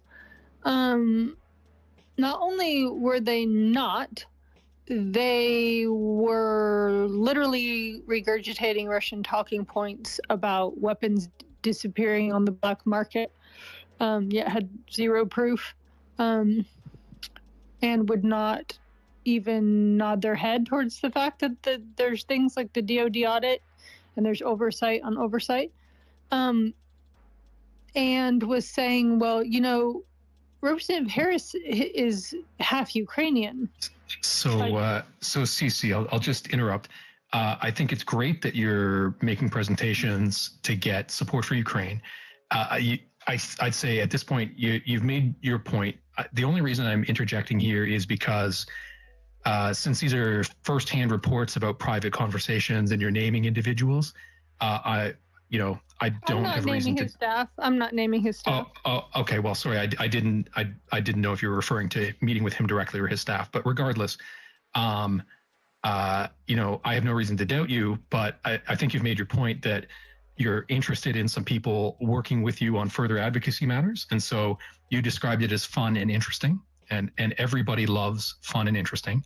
So if your appeal was just for people to reach out to you, I think they've heard that message. Did you want to add anything beyond that, that doesn't get into the weeds of your interactions? Definitely not. Okay. All right. So I wanted to move on to discuss a couple of points on the landing of the drones on Romanian territory. We spoke to it on Thursday. The Romanian government had initially refused to acknowledge it. They were denying it had taken place. And then just Thursday afternoon, they had confirmed that, yes, a drone did fall on their territory. And the only response by outsiders at that time was Stoltenberg, NATO Secretary General, who had said, oh, well, it doesn't seem like the Russians had the intention to land there. So, the implication being we're not taking it all that seriously. So if you were to look at the first item in the nest, you'll see there's now confirmation that Romania has discovered additional debris from another drone on its territory. We had some unconfirmed reports on Thursday that there may have been a second drone, and now Romania is confirming that that's the case. So then the second item in the nest is following this, you can see the link to the article from the Kiev Independent, where Romania has requested or they have summoned the Russian ambassador, and they're going to demand that Russia cease these drone strikes because they're clearly not able to control them enough to prevent them from striking Romania, which is, I guess, the first diplomatic step you would expect them to take. However, the third item, also from the Kiev Independent, noting Romania is now reporting that they're actually going to set up shelters in the communities nearest those Danube ports where drones are landing, in order that Romanian citizens can take shelter. If it's reaching the point where they think they need to be setting up essentially bomb shelters on their territory, that's sounding pretty serious to me. And then as the last point on this front, the fourth item back, the tweet from Jens Stoltenberg, again, NATO Secretary General, he's not expanding very much, other than he's reiterating that he doesn't believe there's Russian intent to strike NATO, but he does say the strikes are destabilizing. And the only additional information here is he's saying he welcomes U.S. Deploying F-16s for additional air policing. But I don't know what air policing means in this context, right? Like, are U.S. F-16s going to be shooting down Russian drones? Are they going to wait till they cross into Romanian airspace, or look at trajectory and shoot them down over Ukrainian airspace? Are they going to take any action at all? Because if they're not, then how is that air policing? So it's not clear to me that there's a very well-coordinated response going on here, and that essentially we're only at the stage of the of the Romanians' initial diplomatic outreach, and the fact that they're now constructing essentially bomb shelters. Go ahead, Exit. I actually will defer to LMT, who I just saw come up, because most of what I was going to say is stuff I got from them. Go ahead, LMT. Yeah, hi. So there's a bit of confusion about exactly what happened, how it happened, and so on. And so in the area opposite to the Danube ports of Ukraine, there are the following things. During the first day, our government ignored everything completely. I mean, there was nothing on the ground. People from the area said, we heard drones going over our heads. Not as far as we know, general public, I mean, there was nothing deployed from the military in that area. There are also those 3 villages are a place where it's you can get there by boat. Okay, then from one village to another, there are some dirt roads, and that's it. There was, after the whole scandal, I should name it, started, now they decided, yeah, okay, we're gonna build some shelters, no terms and so on when that's gonna happen, and they offered to relocate the villagers to sell for areas. I know in one of the villages, people said, yeah, okay, we're gonna go if things get worse. That's about it. And there's supposed to be a place some kilometer away where they're gonna put some tents. More than that, I don't know if anything happens. Well, I appreciate the report from, obviously you're in Romania and you have some closer sources than we do. So I appreciate that report. And that's interesting that they, in addition to the shelter, have actually talked about relocating people, and they're entertaining that idea. So I guess basically it's something like, we're giving you these options. If you want to relocate, we can relocate you. And people, of course, are saying, well, no, this is where we live. We're poor people, so it's hard for us to move. That's about it. Yeah, it will be interesting to see whether that leads to some domestic political pressure within Romania for a more serious response. Yeah. Okay, well, the laugh may say it all. Okay, so I'm gonna take just 2 minutes on this. The response from the government was A, first step, non-existent. B, negate the problem, that the problem exists. And then in the end, here's the drone. And the Ukrainians did some geolocation, and then during the U.S. Foreign Secretary or State Secretary visit to Kiev, they came out with the strongish worded message that, there are drones that pass through Romania or something like that. And I think that's the moment when they started they needed to show they are actually doing something. Okay. There's gonna be that's about it. What you could deploy there, I don't know. I mean, if it's something that would be efficient. We have Gepards, we have Oerlikon cannons, and so on.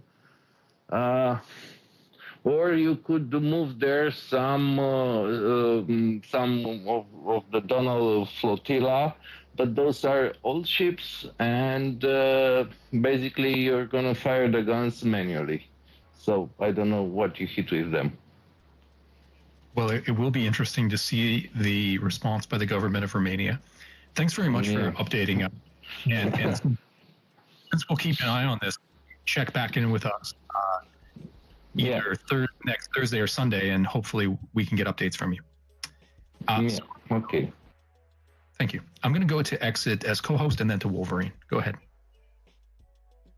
Sorry, I think my hand went up accidentally. My apologies. No worries. Wolverine, go ahead. So this is more into, like you said, with the placing by F-16s and stuff like that. It's probably going to be similar to what they're already doing with up in Poland, I believe Latvia, Slovenia, and all those countries around there. They're going to have something already worked out, and it'll be basically like either the ROE or the RUF. So they're going to have something in place already that's going to denote what they can and cannot do and stuff like that. If a drone does come in, depending on where it comes in, that's going to determine what they're going to, what their reaction would be to it if they even picked it up. But like I said, it's going to be something already established that they've been doing for a while, which is, like I said, probably the exact same thing. They're already doing it. All they're going to do is expand it down into Romanian airspace and continuing doing what they're doing. And they're not going to be doing completely what the Romanians do. They're basically, it sounds like they're going to be backing up the Romanians and or working with them to do the flight scheduling. So that it's just not U.S. aircraft up in areas at different times, but it'll allow the Romanian Air Force and whatever U.S. aircraft is stationed there to get a flight schedule set up so that they're not wearing out their pilots too rapidly. Yeah, thanks for that. Sorry, did you want to come in with something else, LMT? Well, one of the hypotheses I've seen in our media about that, it's more, okay, there's going to be some American planes to send a signal. Because you won't chase drones with an F-16. It's more like, yeah, okay, we're going to be there, and the Russian will know we have some fighter jets there, but that's about it. There are fighter jets from the Western Europe deployed in Romania at Cogălnicianu in Constanța. So they're very close, something like 60 kilometers or 80 kilometers to the place we're talking about. Okay. Well, we'll keep an eye on these developments. And when I say that at the moment the response seems to be underwhelming, I'm not suggesting that it needs to be escalated significantly, but it would be helpful to understand, we were speaking about the rules of engagement. It would be helpful to understand if NATO would explain what its intention is with regard to defending against further drone incursions, as opposed to just saying, well, they're unintentional, or we're going to, issue a diplomatic protest. I'd be curious to see what they actually plan to do for defensive steps. Not that I'm entitled to that, but you'd think that they would want to put that out for, deterrence purposes. Okay. I'm going to move on to a couple of updates on some Ukrainian equipment, because there were some significant things. I know that we are already over time for a normal 3 hours. We're probably going to go another half an hour at this rate. I think we're getting great discussion from the audience, so I wouldn't want to change that. To anybody who's assisting me, whether co-hosts or friends streaming it, if you can't spend additional time, I totally understand. That's no worries. I will get through the Ukrainian equipment. Obviously, I was naively optimistic about getting into diplomatic and economic matters, but I will encourage you to look at the diplomacy stuff, when we get to the end. So on Ukrainian equipment, I think I have maybe 4 blocks of info. So if we can do each one in 5 to 10 minutes, that would be great. This first block is on the rumors regarding U.S. provision of ATACMS. And so you'll see this first tweet in the nest. Colby is passing along the very initial report that the U.S. was getting closer to providing them came from ABC News. Here, Colby's linking to the Financial Times article, which corroborates this. I will point out, though, that essentially they're just saying, we are hearing from inside sources that the government is going to, they're close to making a decision here. But we've also heard this before. I think maybe it was 2 to 3 weeks ago. It may have been the Wall Street Journal and others reporting that it seemed like the administration was poised for a decision here, and then there was a lull for several weeks. And so it's not entirely clear we're any further ahead. Maybe the unique feature is that included in the ABC report was the claim that the U.S. had realized that they actually have more ATACMS available than they had on their inventory. And so if you want to get a sense about how that's possible, because a lot of people were very surprised by that, since these are theoretically expensive and highly controlled pieces of munitions. If you have a look at the second tweet in the nest, it's a thread by Bryn Tannehill, who does some, good analysis from time to time. I believe Bryn, if I'm not mistaken, was she a fighter pilot? Yes, formal naval aviator. So she has some experience in, at least related matters. And in her thread, she suggests that these ATACMS are likely items because they essentially have a best before date or an expiry date that she suggests is generally based on their solid fueled motors.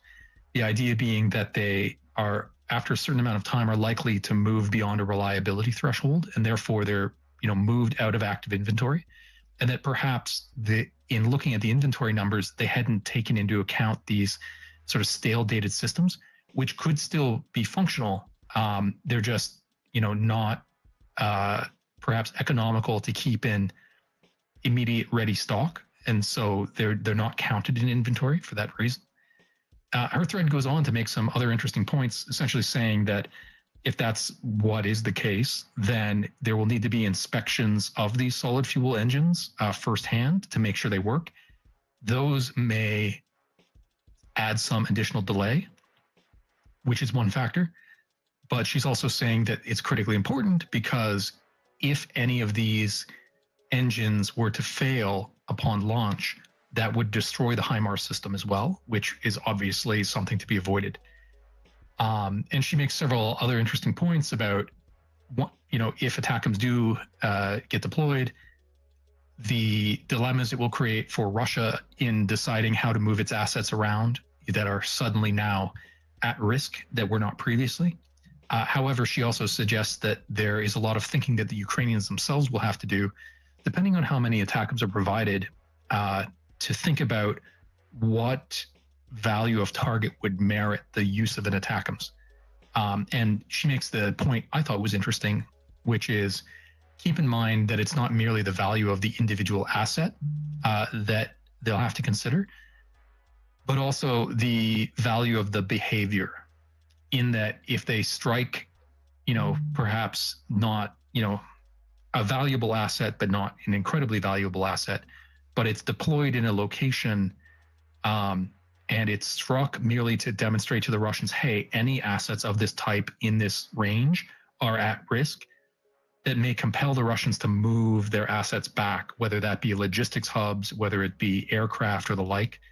That change in Russian behavior could also, be beneficial enough that the Ukrainians should consider the use of ATACMS. So it was an interesting thread. There was a little bit of pushback, though.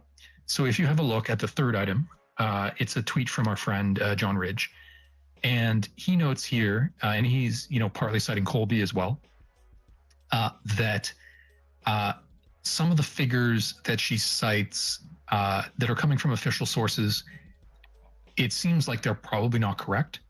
And that may be because the way they're officially counting things isn't particularly realistic.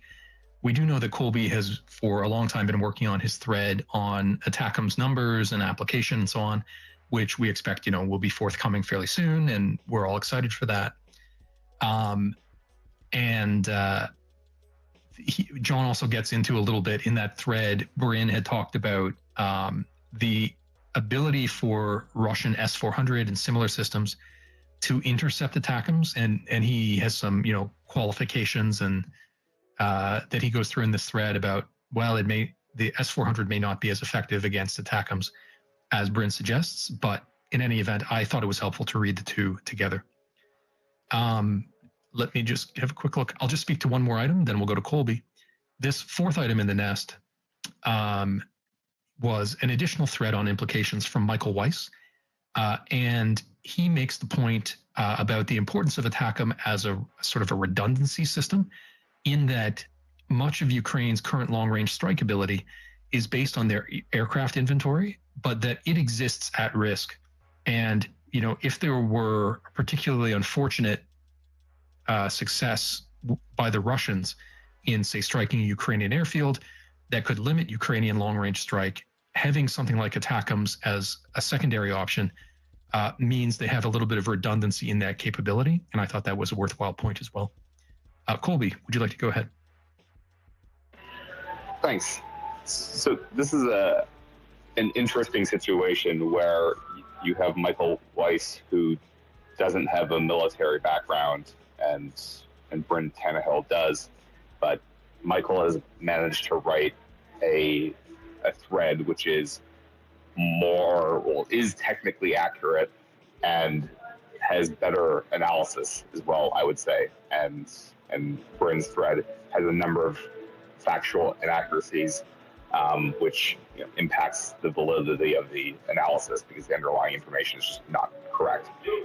So some of the things you mentioned already, were no ATACMS procured in 2023. That's her misunderstanding what the NDAA is, which is a mistake many people make, but you would expect somebody with a military background would understand this, that the NDAA is not an appropriations legislation. It is a authorization bill. It's a policy bill.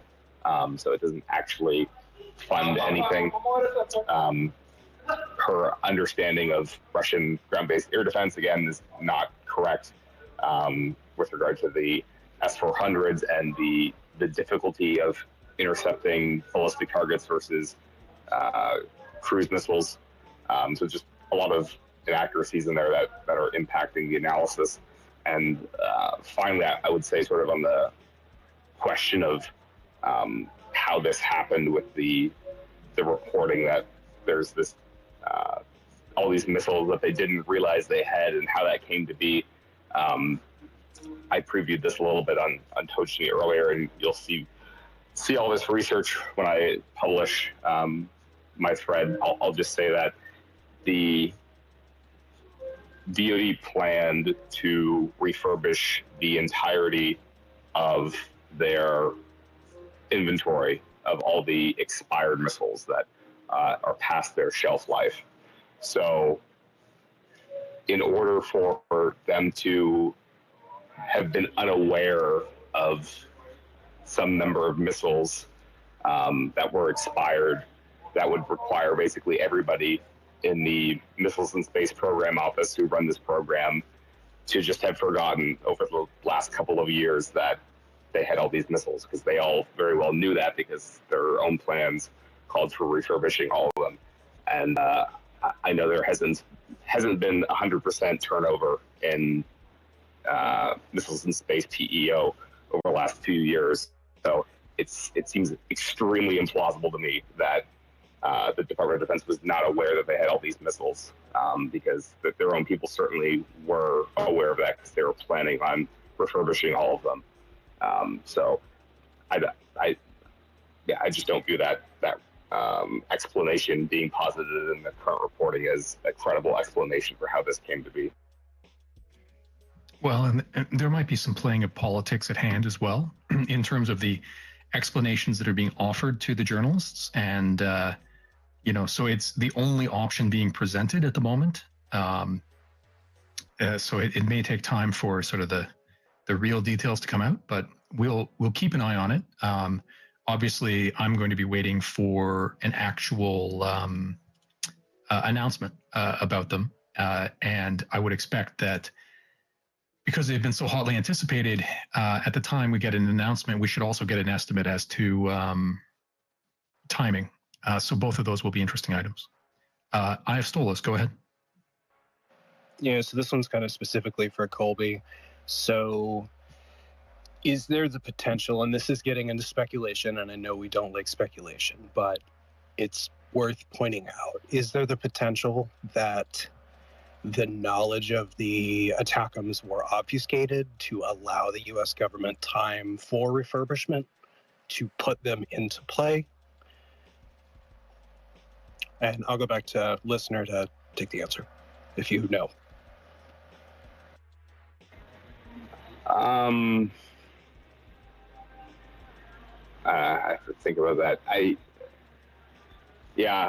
don't know. I mean, as you say, we're into deep speculation here. I don't think that they're. I don't. Yeah, I don't know. I'm gonna pass on that. I don't know. It's just. I'm not gonna. I want to opine on that right now. I would suspect that we might.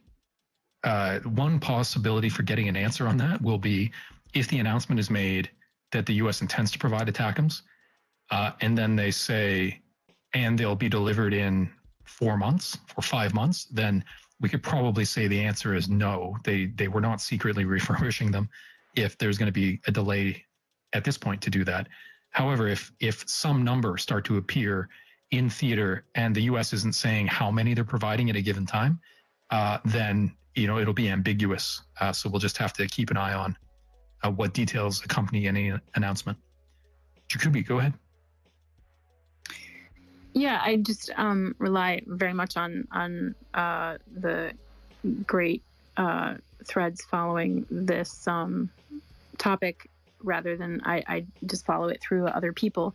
But it just strikes me that I'm constantly reminded of, people following, resources being allocated, but there are often, lag times and resources that end up on the ground that we don't know about in the moment and show up much later. And we just don't really know what the reasoning might be for finding things that the U.S. government didn't know it had, or delays, or if there are delays actually in practical application. We just don't know. We only know the information that we're able to see through open source. And that's where, people following this so diligently find themselves.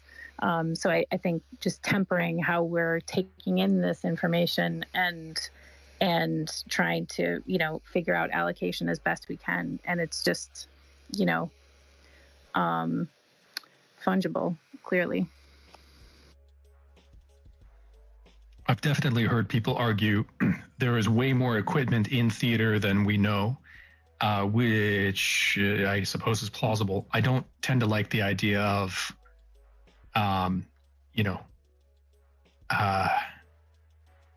you just don't know what's there.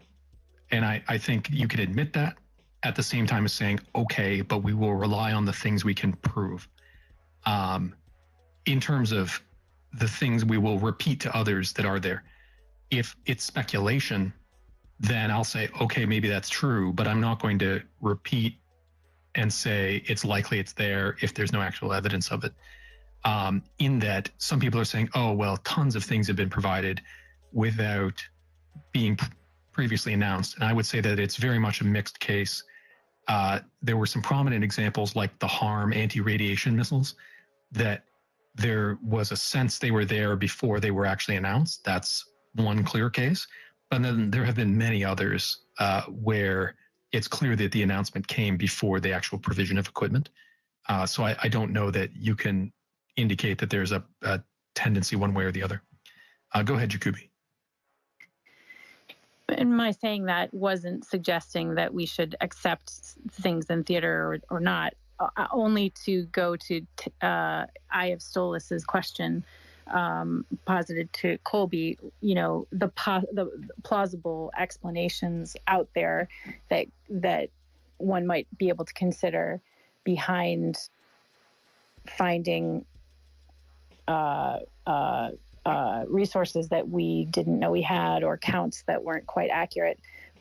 That was what I was referring to. I wasn't suggesting that necessarily we just accept speculation about what was on the ground. Just, that there are many reasons why, there's the reasons being given publicly about why something happened, and then there might be other reasons, as Eye of Stolas is suggesting, and we don't really know. But it just makes me think of other, like you said, other things that you referenced, that, there may be other things in theater that we come to find out later were there before we knew it, and we're not really sure. So we have to look at what we're looking at, I think, constantly with a bit of skepticism, including the statements that are being made. You try and take them as true and accurate representations, but we only see what we can see in open source. Yep, 100%. The only reason I added my note in is because there are obviously some who say ATACMs were provided long ago. They were used to destroy the Kirsch Bridge initially, or to damage the Kirsch Bridge initially. And I have secret sources, trust me, bro, that I find frustrating. Okay, moving along. A couple more points on the essentially the aerospace front. So, by the way, I added as the first item in the nest, Colby made reference to the Tochny talk that was on earlier today. So they probably added a lot more detail in there that we may not have time to get to. So I'd encourage you to go and listen to that. Because I was prepping for this space, I wasn't able to join. So, that's unfortunate, but I'll listen back to it later. The second item in the nest was news that came down just before we started our discussion, and that Colby, you can see in the second item in the nest, passing along the Wall Street Journal article, in which the Wall Street Journal says Ukrainian officials now believe that with American training, a handful of Ukrainian fighter pilots could be ready as early as February. And so the headline they chose to go with was, Ukraine expects F-16 in combats this winter. And so that, who knows, that may be a little optimistic, but if the Ukrainians want to, take the optimistic view, I think that they're certainly entitled to that. So hopefully that comes to be the case. Two quick points then on the SLAM ER, which is I believe it's a cruise missile, and I believe it's air launched, and I'll probably be corrected.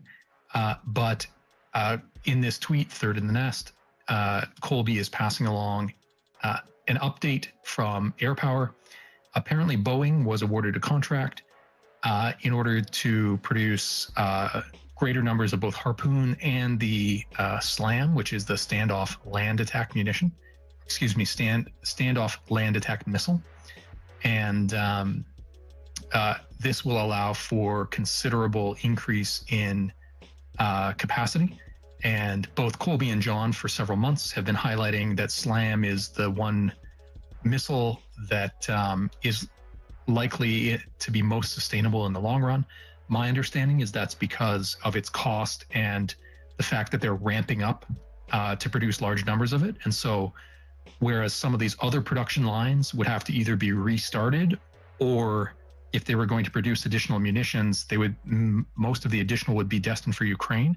So the cost to restart would largely be borne by, application to Ukraine. Whereas the SLAM is going to be manufactured for US and other purposes. So ramping up production there is a much more natural element, perhaps just accelerating the timeline for the production schedule. So this contract is good news. Paul, did you want to go ahead? Yes, just to let you know, I just lived outside, not too far from DM, Air Force Base in Tucson. And I know that there was a news article that some Ukrainians were in town a couple weeks ago. And I noticed a lot of F-16 traffic, formation flying and stuff like that within the last 2 or 3 days. So I don't know if it's related or not, but it's the most F-16s from the Air National Guard I've seen yet.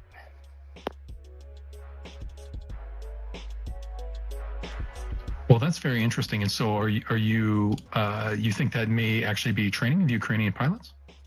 It very possibly could be. I know it's been. They had originally last year talking about sending, and they had a couple Ukrainians come here to the Air National Guard to check out the flight simulators. Now, this was just about a month ago. Or so, maybe like 3 weeks ago, there was an article on the news saying that there are Ukrainians in town, and they were talking about on the news, on local news, they're talking about how much they'll add to the economy and blah blah blah blah, stuff like that. And it was just within the last 3 days I have noticed a lot of F-16 air activity. Usually I just see like A-10s or C-130s flying around, some Black Hawks, stuff like that. But the last 3 days, I've seen a lot of F-16s flying in different formations, and I've never seen traffic like this before as far as visually myself. Well, that's interesting insight. And I'm sure it must, I know you're a big supporter of Ukraine, and so that must be, pretty fun to see them and be able to think, oh, well, these guys might be flying over Ukraine in just a few months and, sticking it to the Russians. So that sounds like a cool thing to be able to see. Well, the other thing, too, is I knew somebody where I used to work. He still works where I used to work. I retired. He had, he was a crew chief for F-15s at DM. And I just contacted him last night, mentioning to him, does he have any idea what frequencies they're training on? Because I know that some of the DM frequencies are different than the Air National Guard frequencies. I do have receivers capable of tuning the UHF aircraft band. Scanning a whole band is kind of slow. I could monitor some of the DM traffic, and I might be able to hear something there. And when they change frequencies, I could just start plugging them into memories and stuff like that. But it's going to take a while, especially since I have an indoor antenna. I just had some roofing done, and I had to take my disc cone down from the roof, and I haven't gotten it up yet. And it's been 110 degrees, and I really don't feel like going up there. Well, I guess you have a dilemma then between, following the developments with interest via your radio setup or staying cool. So let us know which you choose, and if you find any cool comms, let us know. Okay, I believe it was awesome. I believe it was Jane, and then Area 51. Go ahead, Jane. Yeah, this is sort of going back to the ATACMS conversation, and I've got one thing to say about the F-16s. It dawns on me, some of these things have got to be in POMCUS storage in Europe, and that may account for some of the, lack of clarity on the status of the rocket motors and getting them back in line to provide to the Ukrainians. I don't know why that didn't dawn on me before, but we had an awful lot of them over there. And, Paul, I have one question for you. It has been insanely hot in your part of the world. You sure that wasn't one of the first Air National Guard weekends? I'd love it to be Ukrainians, but I was thinking, it's been so hot there. Flying has been just a nightmare for these guys. But anyway, just a couple thoughts. Well, that would be nice. Yeah, it's just the temperatures just started peak. It was just going peaking up this weekend. It's going to drop back down. It was like a couple days ago, it only hit like 101 or something like that. Which is cool here. And then it got to 110 today, and that's going to drop off into the 90s or low 100s by the end of by end of this week. And hopefully we're starting to see the end of some of these record temperatures. Well, and to Jane's point about some of the ATACMS potentially being in European storage, I don't have any insight into that, but I do know that Colby has been building some relationships with some of the defense reporters and trying to coach them up on what kind of questions to apply. And so, I don't know how to form it, but if Colby is still listening, maybe he can try and coach somebody to ask a question about, to dig in further about where these hidden ATACMS may have been, and maybe the European angle is one to pursue. We'll go to Area 51, and then we'll go to Malhus. Go ahead, 51. Yeah, I was just going to let everybody know, and Paul's remarks about DM and Tucson International Airport. If you go to liveatc.net and you type in KTUS, that's the airport identifier for Tucson, and believe it or not, this feed's been there for a long time. They not only have Davis Monathan on there, but they also have Tucson International, and the UHF military frequencies are enough of a variety. So if someone, was bored or was interested in listening, and you could go there and listen to the ATC comms. And then also, Paul, just wanted to remind you real quickly, I'm sure you know this, but radioreference.com has a good database of, they keep a pretty current database of all the UHF freaks in use down there. It's always great to share those resources. Malhus, go ahead. Yeah, good evening, thanks. Just 2 quick points. I think one possible explanation for the discrepancy in the ATACMS might be what kind of questions they had asked the missile unit. If they asked about how many ATACMS do you have in service, or something like that. It might be that the question, people asking the questions don't know how to ask the right questions. But so the other thing is that if the United States has announced that they're going to start training F-16 pilots, and I think one of the things that you will see is that more Russian collection attempts in the United States around the bases, because they would be interested to find out about the personnel, both drive around with radios, but also to observe. So what we have seen has been reported also in the press here in Norway, is that they've seen diplomat cars driving around, for example. So that would be using diplomats Russian diplomats to collect on the training efforts, but there could be other collections with illegal agents. So that's something you could look out for, suspicions Russians around there, Paul.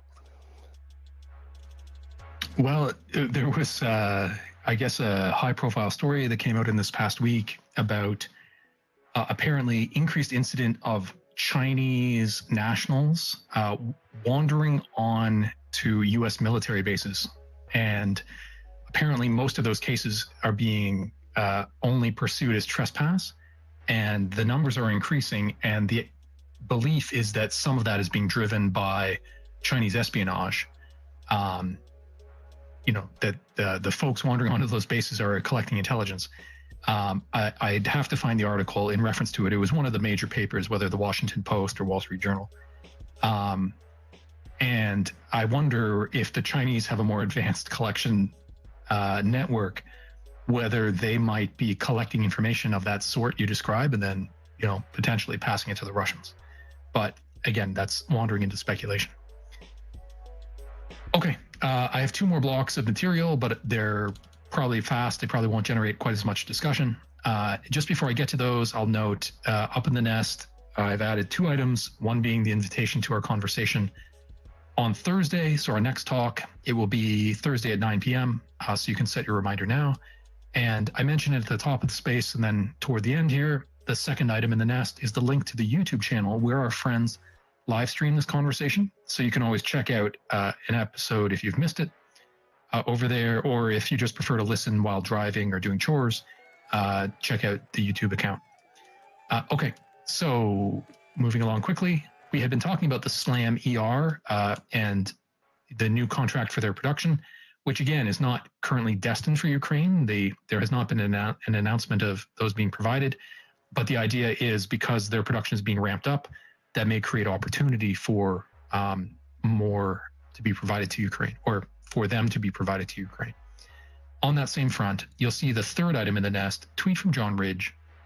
He's also working off that same tweet from Air Power talking about the Boeing contract.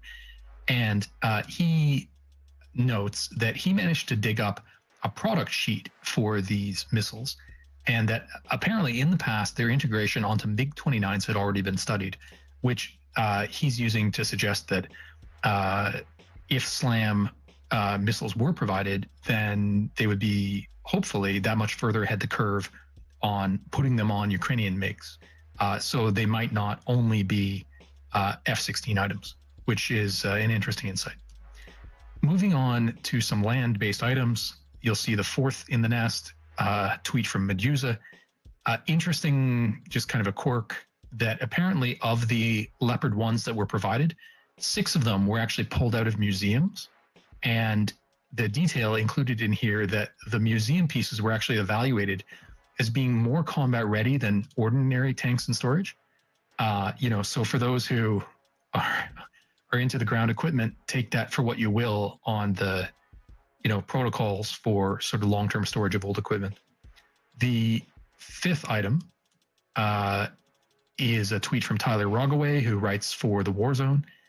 And they're covering the announcement that the United States will actually be extending the training period for Ukrainian soldiers on their M1 tanks. And this came up recently. I haven't had a chance to read about it in much detail. So I'm not sure if, there had been talk about the first 10 Abrams tanks being provided to Ukraine in October. And I don't know, with this announced delay or extension of the training program, whether that timeline has been affected or not. So if anybody knows, you can let me know. Otherwise, we'll just have to keep an eye on it. 10 tanks is not a huge number if there were a delay. But folks are looking at the situation and just saying, it's already been such a delay to get them there in the first place. Any further delay is, that little item of additional frustration. The sixth item is from our friend Zodiac, who has just noted apparently the first instance of scimitars, which is another piece of UK armor. I think they're armored personnel carriers or armored recce vehicles. And so you can click through that link he's provided to the technology mag to know that scimitars are now in Ukraine. The seventh item, so these last two, seventh and eighth, relate to a new drone that's being called the Morok. And some details were released by the Ukrainian designers of a couple of photos on Telegram, apparently published by the Security Service of Ukraine. I think I had heard the estimated range of these aircraft is something like 800 kilometers. And so, they're significant. I did hear some speculation that there may have been multiple long-range drone development schemes going on at the same time, some of them by volunteer groups. So the suggestion is that, was that duplication necessary? But then again, you don't know, whether all of the development programs are going to be successful. You don't know the, range and cost implications of them until they've made it a little ways down the road. So if you had a look at the eighth item in the nest, it's the tweet from Christian Tribert, who is with the OSINT unit at the New York Times. And he found some tweets discussing this, suggesting that the Bober drones were acquired at $100,000 per unit. And now he's inferring this, but apparently there is a fundraiser going on where they're asking to raise 1.6 million US dollars. That would be sufficient for 33 of these Morok drones, implying a roughly $50,000 price tag per drone, therefore coming in at half the cost of a Bober. Now, this is inference in that perhaps the amount being donated per unit doesn't actually reflect their total cost, which is a possibility. But if true, it does suggest that maybe having competing drone development programs at the same time can pay off, where some have slightly longer range, but they come at a higher cost, and others come in with slightly less capability, but more affordably. I think I'll probably wrap up at that point. I'll just remind you that if you were to click through the invitation to the space, if you were to click through, for example, the first item in the nest right now, that takes you to the thread where you can see all the sources. And there's a bunch of material we didn't get to on economics and diplomacy and Russian equipment that you might be interested in. So I'd encourage you to have a look at that, because I take the time to put it together. I know we're now an hour over our normal time, so I think we'll wrap it. But thanks to everybody who joined us. Thanks to you guys, the listeners, and to everybody who came up to speak. I'd encourage you to check out the profiles of our speakers. Most of them have been engaged very deeply with the developments in the war since the beginning. I'd encourage you to consider giving them a follow.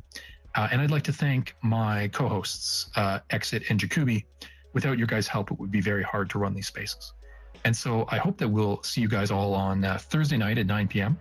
And until then, have a great night.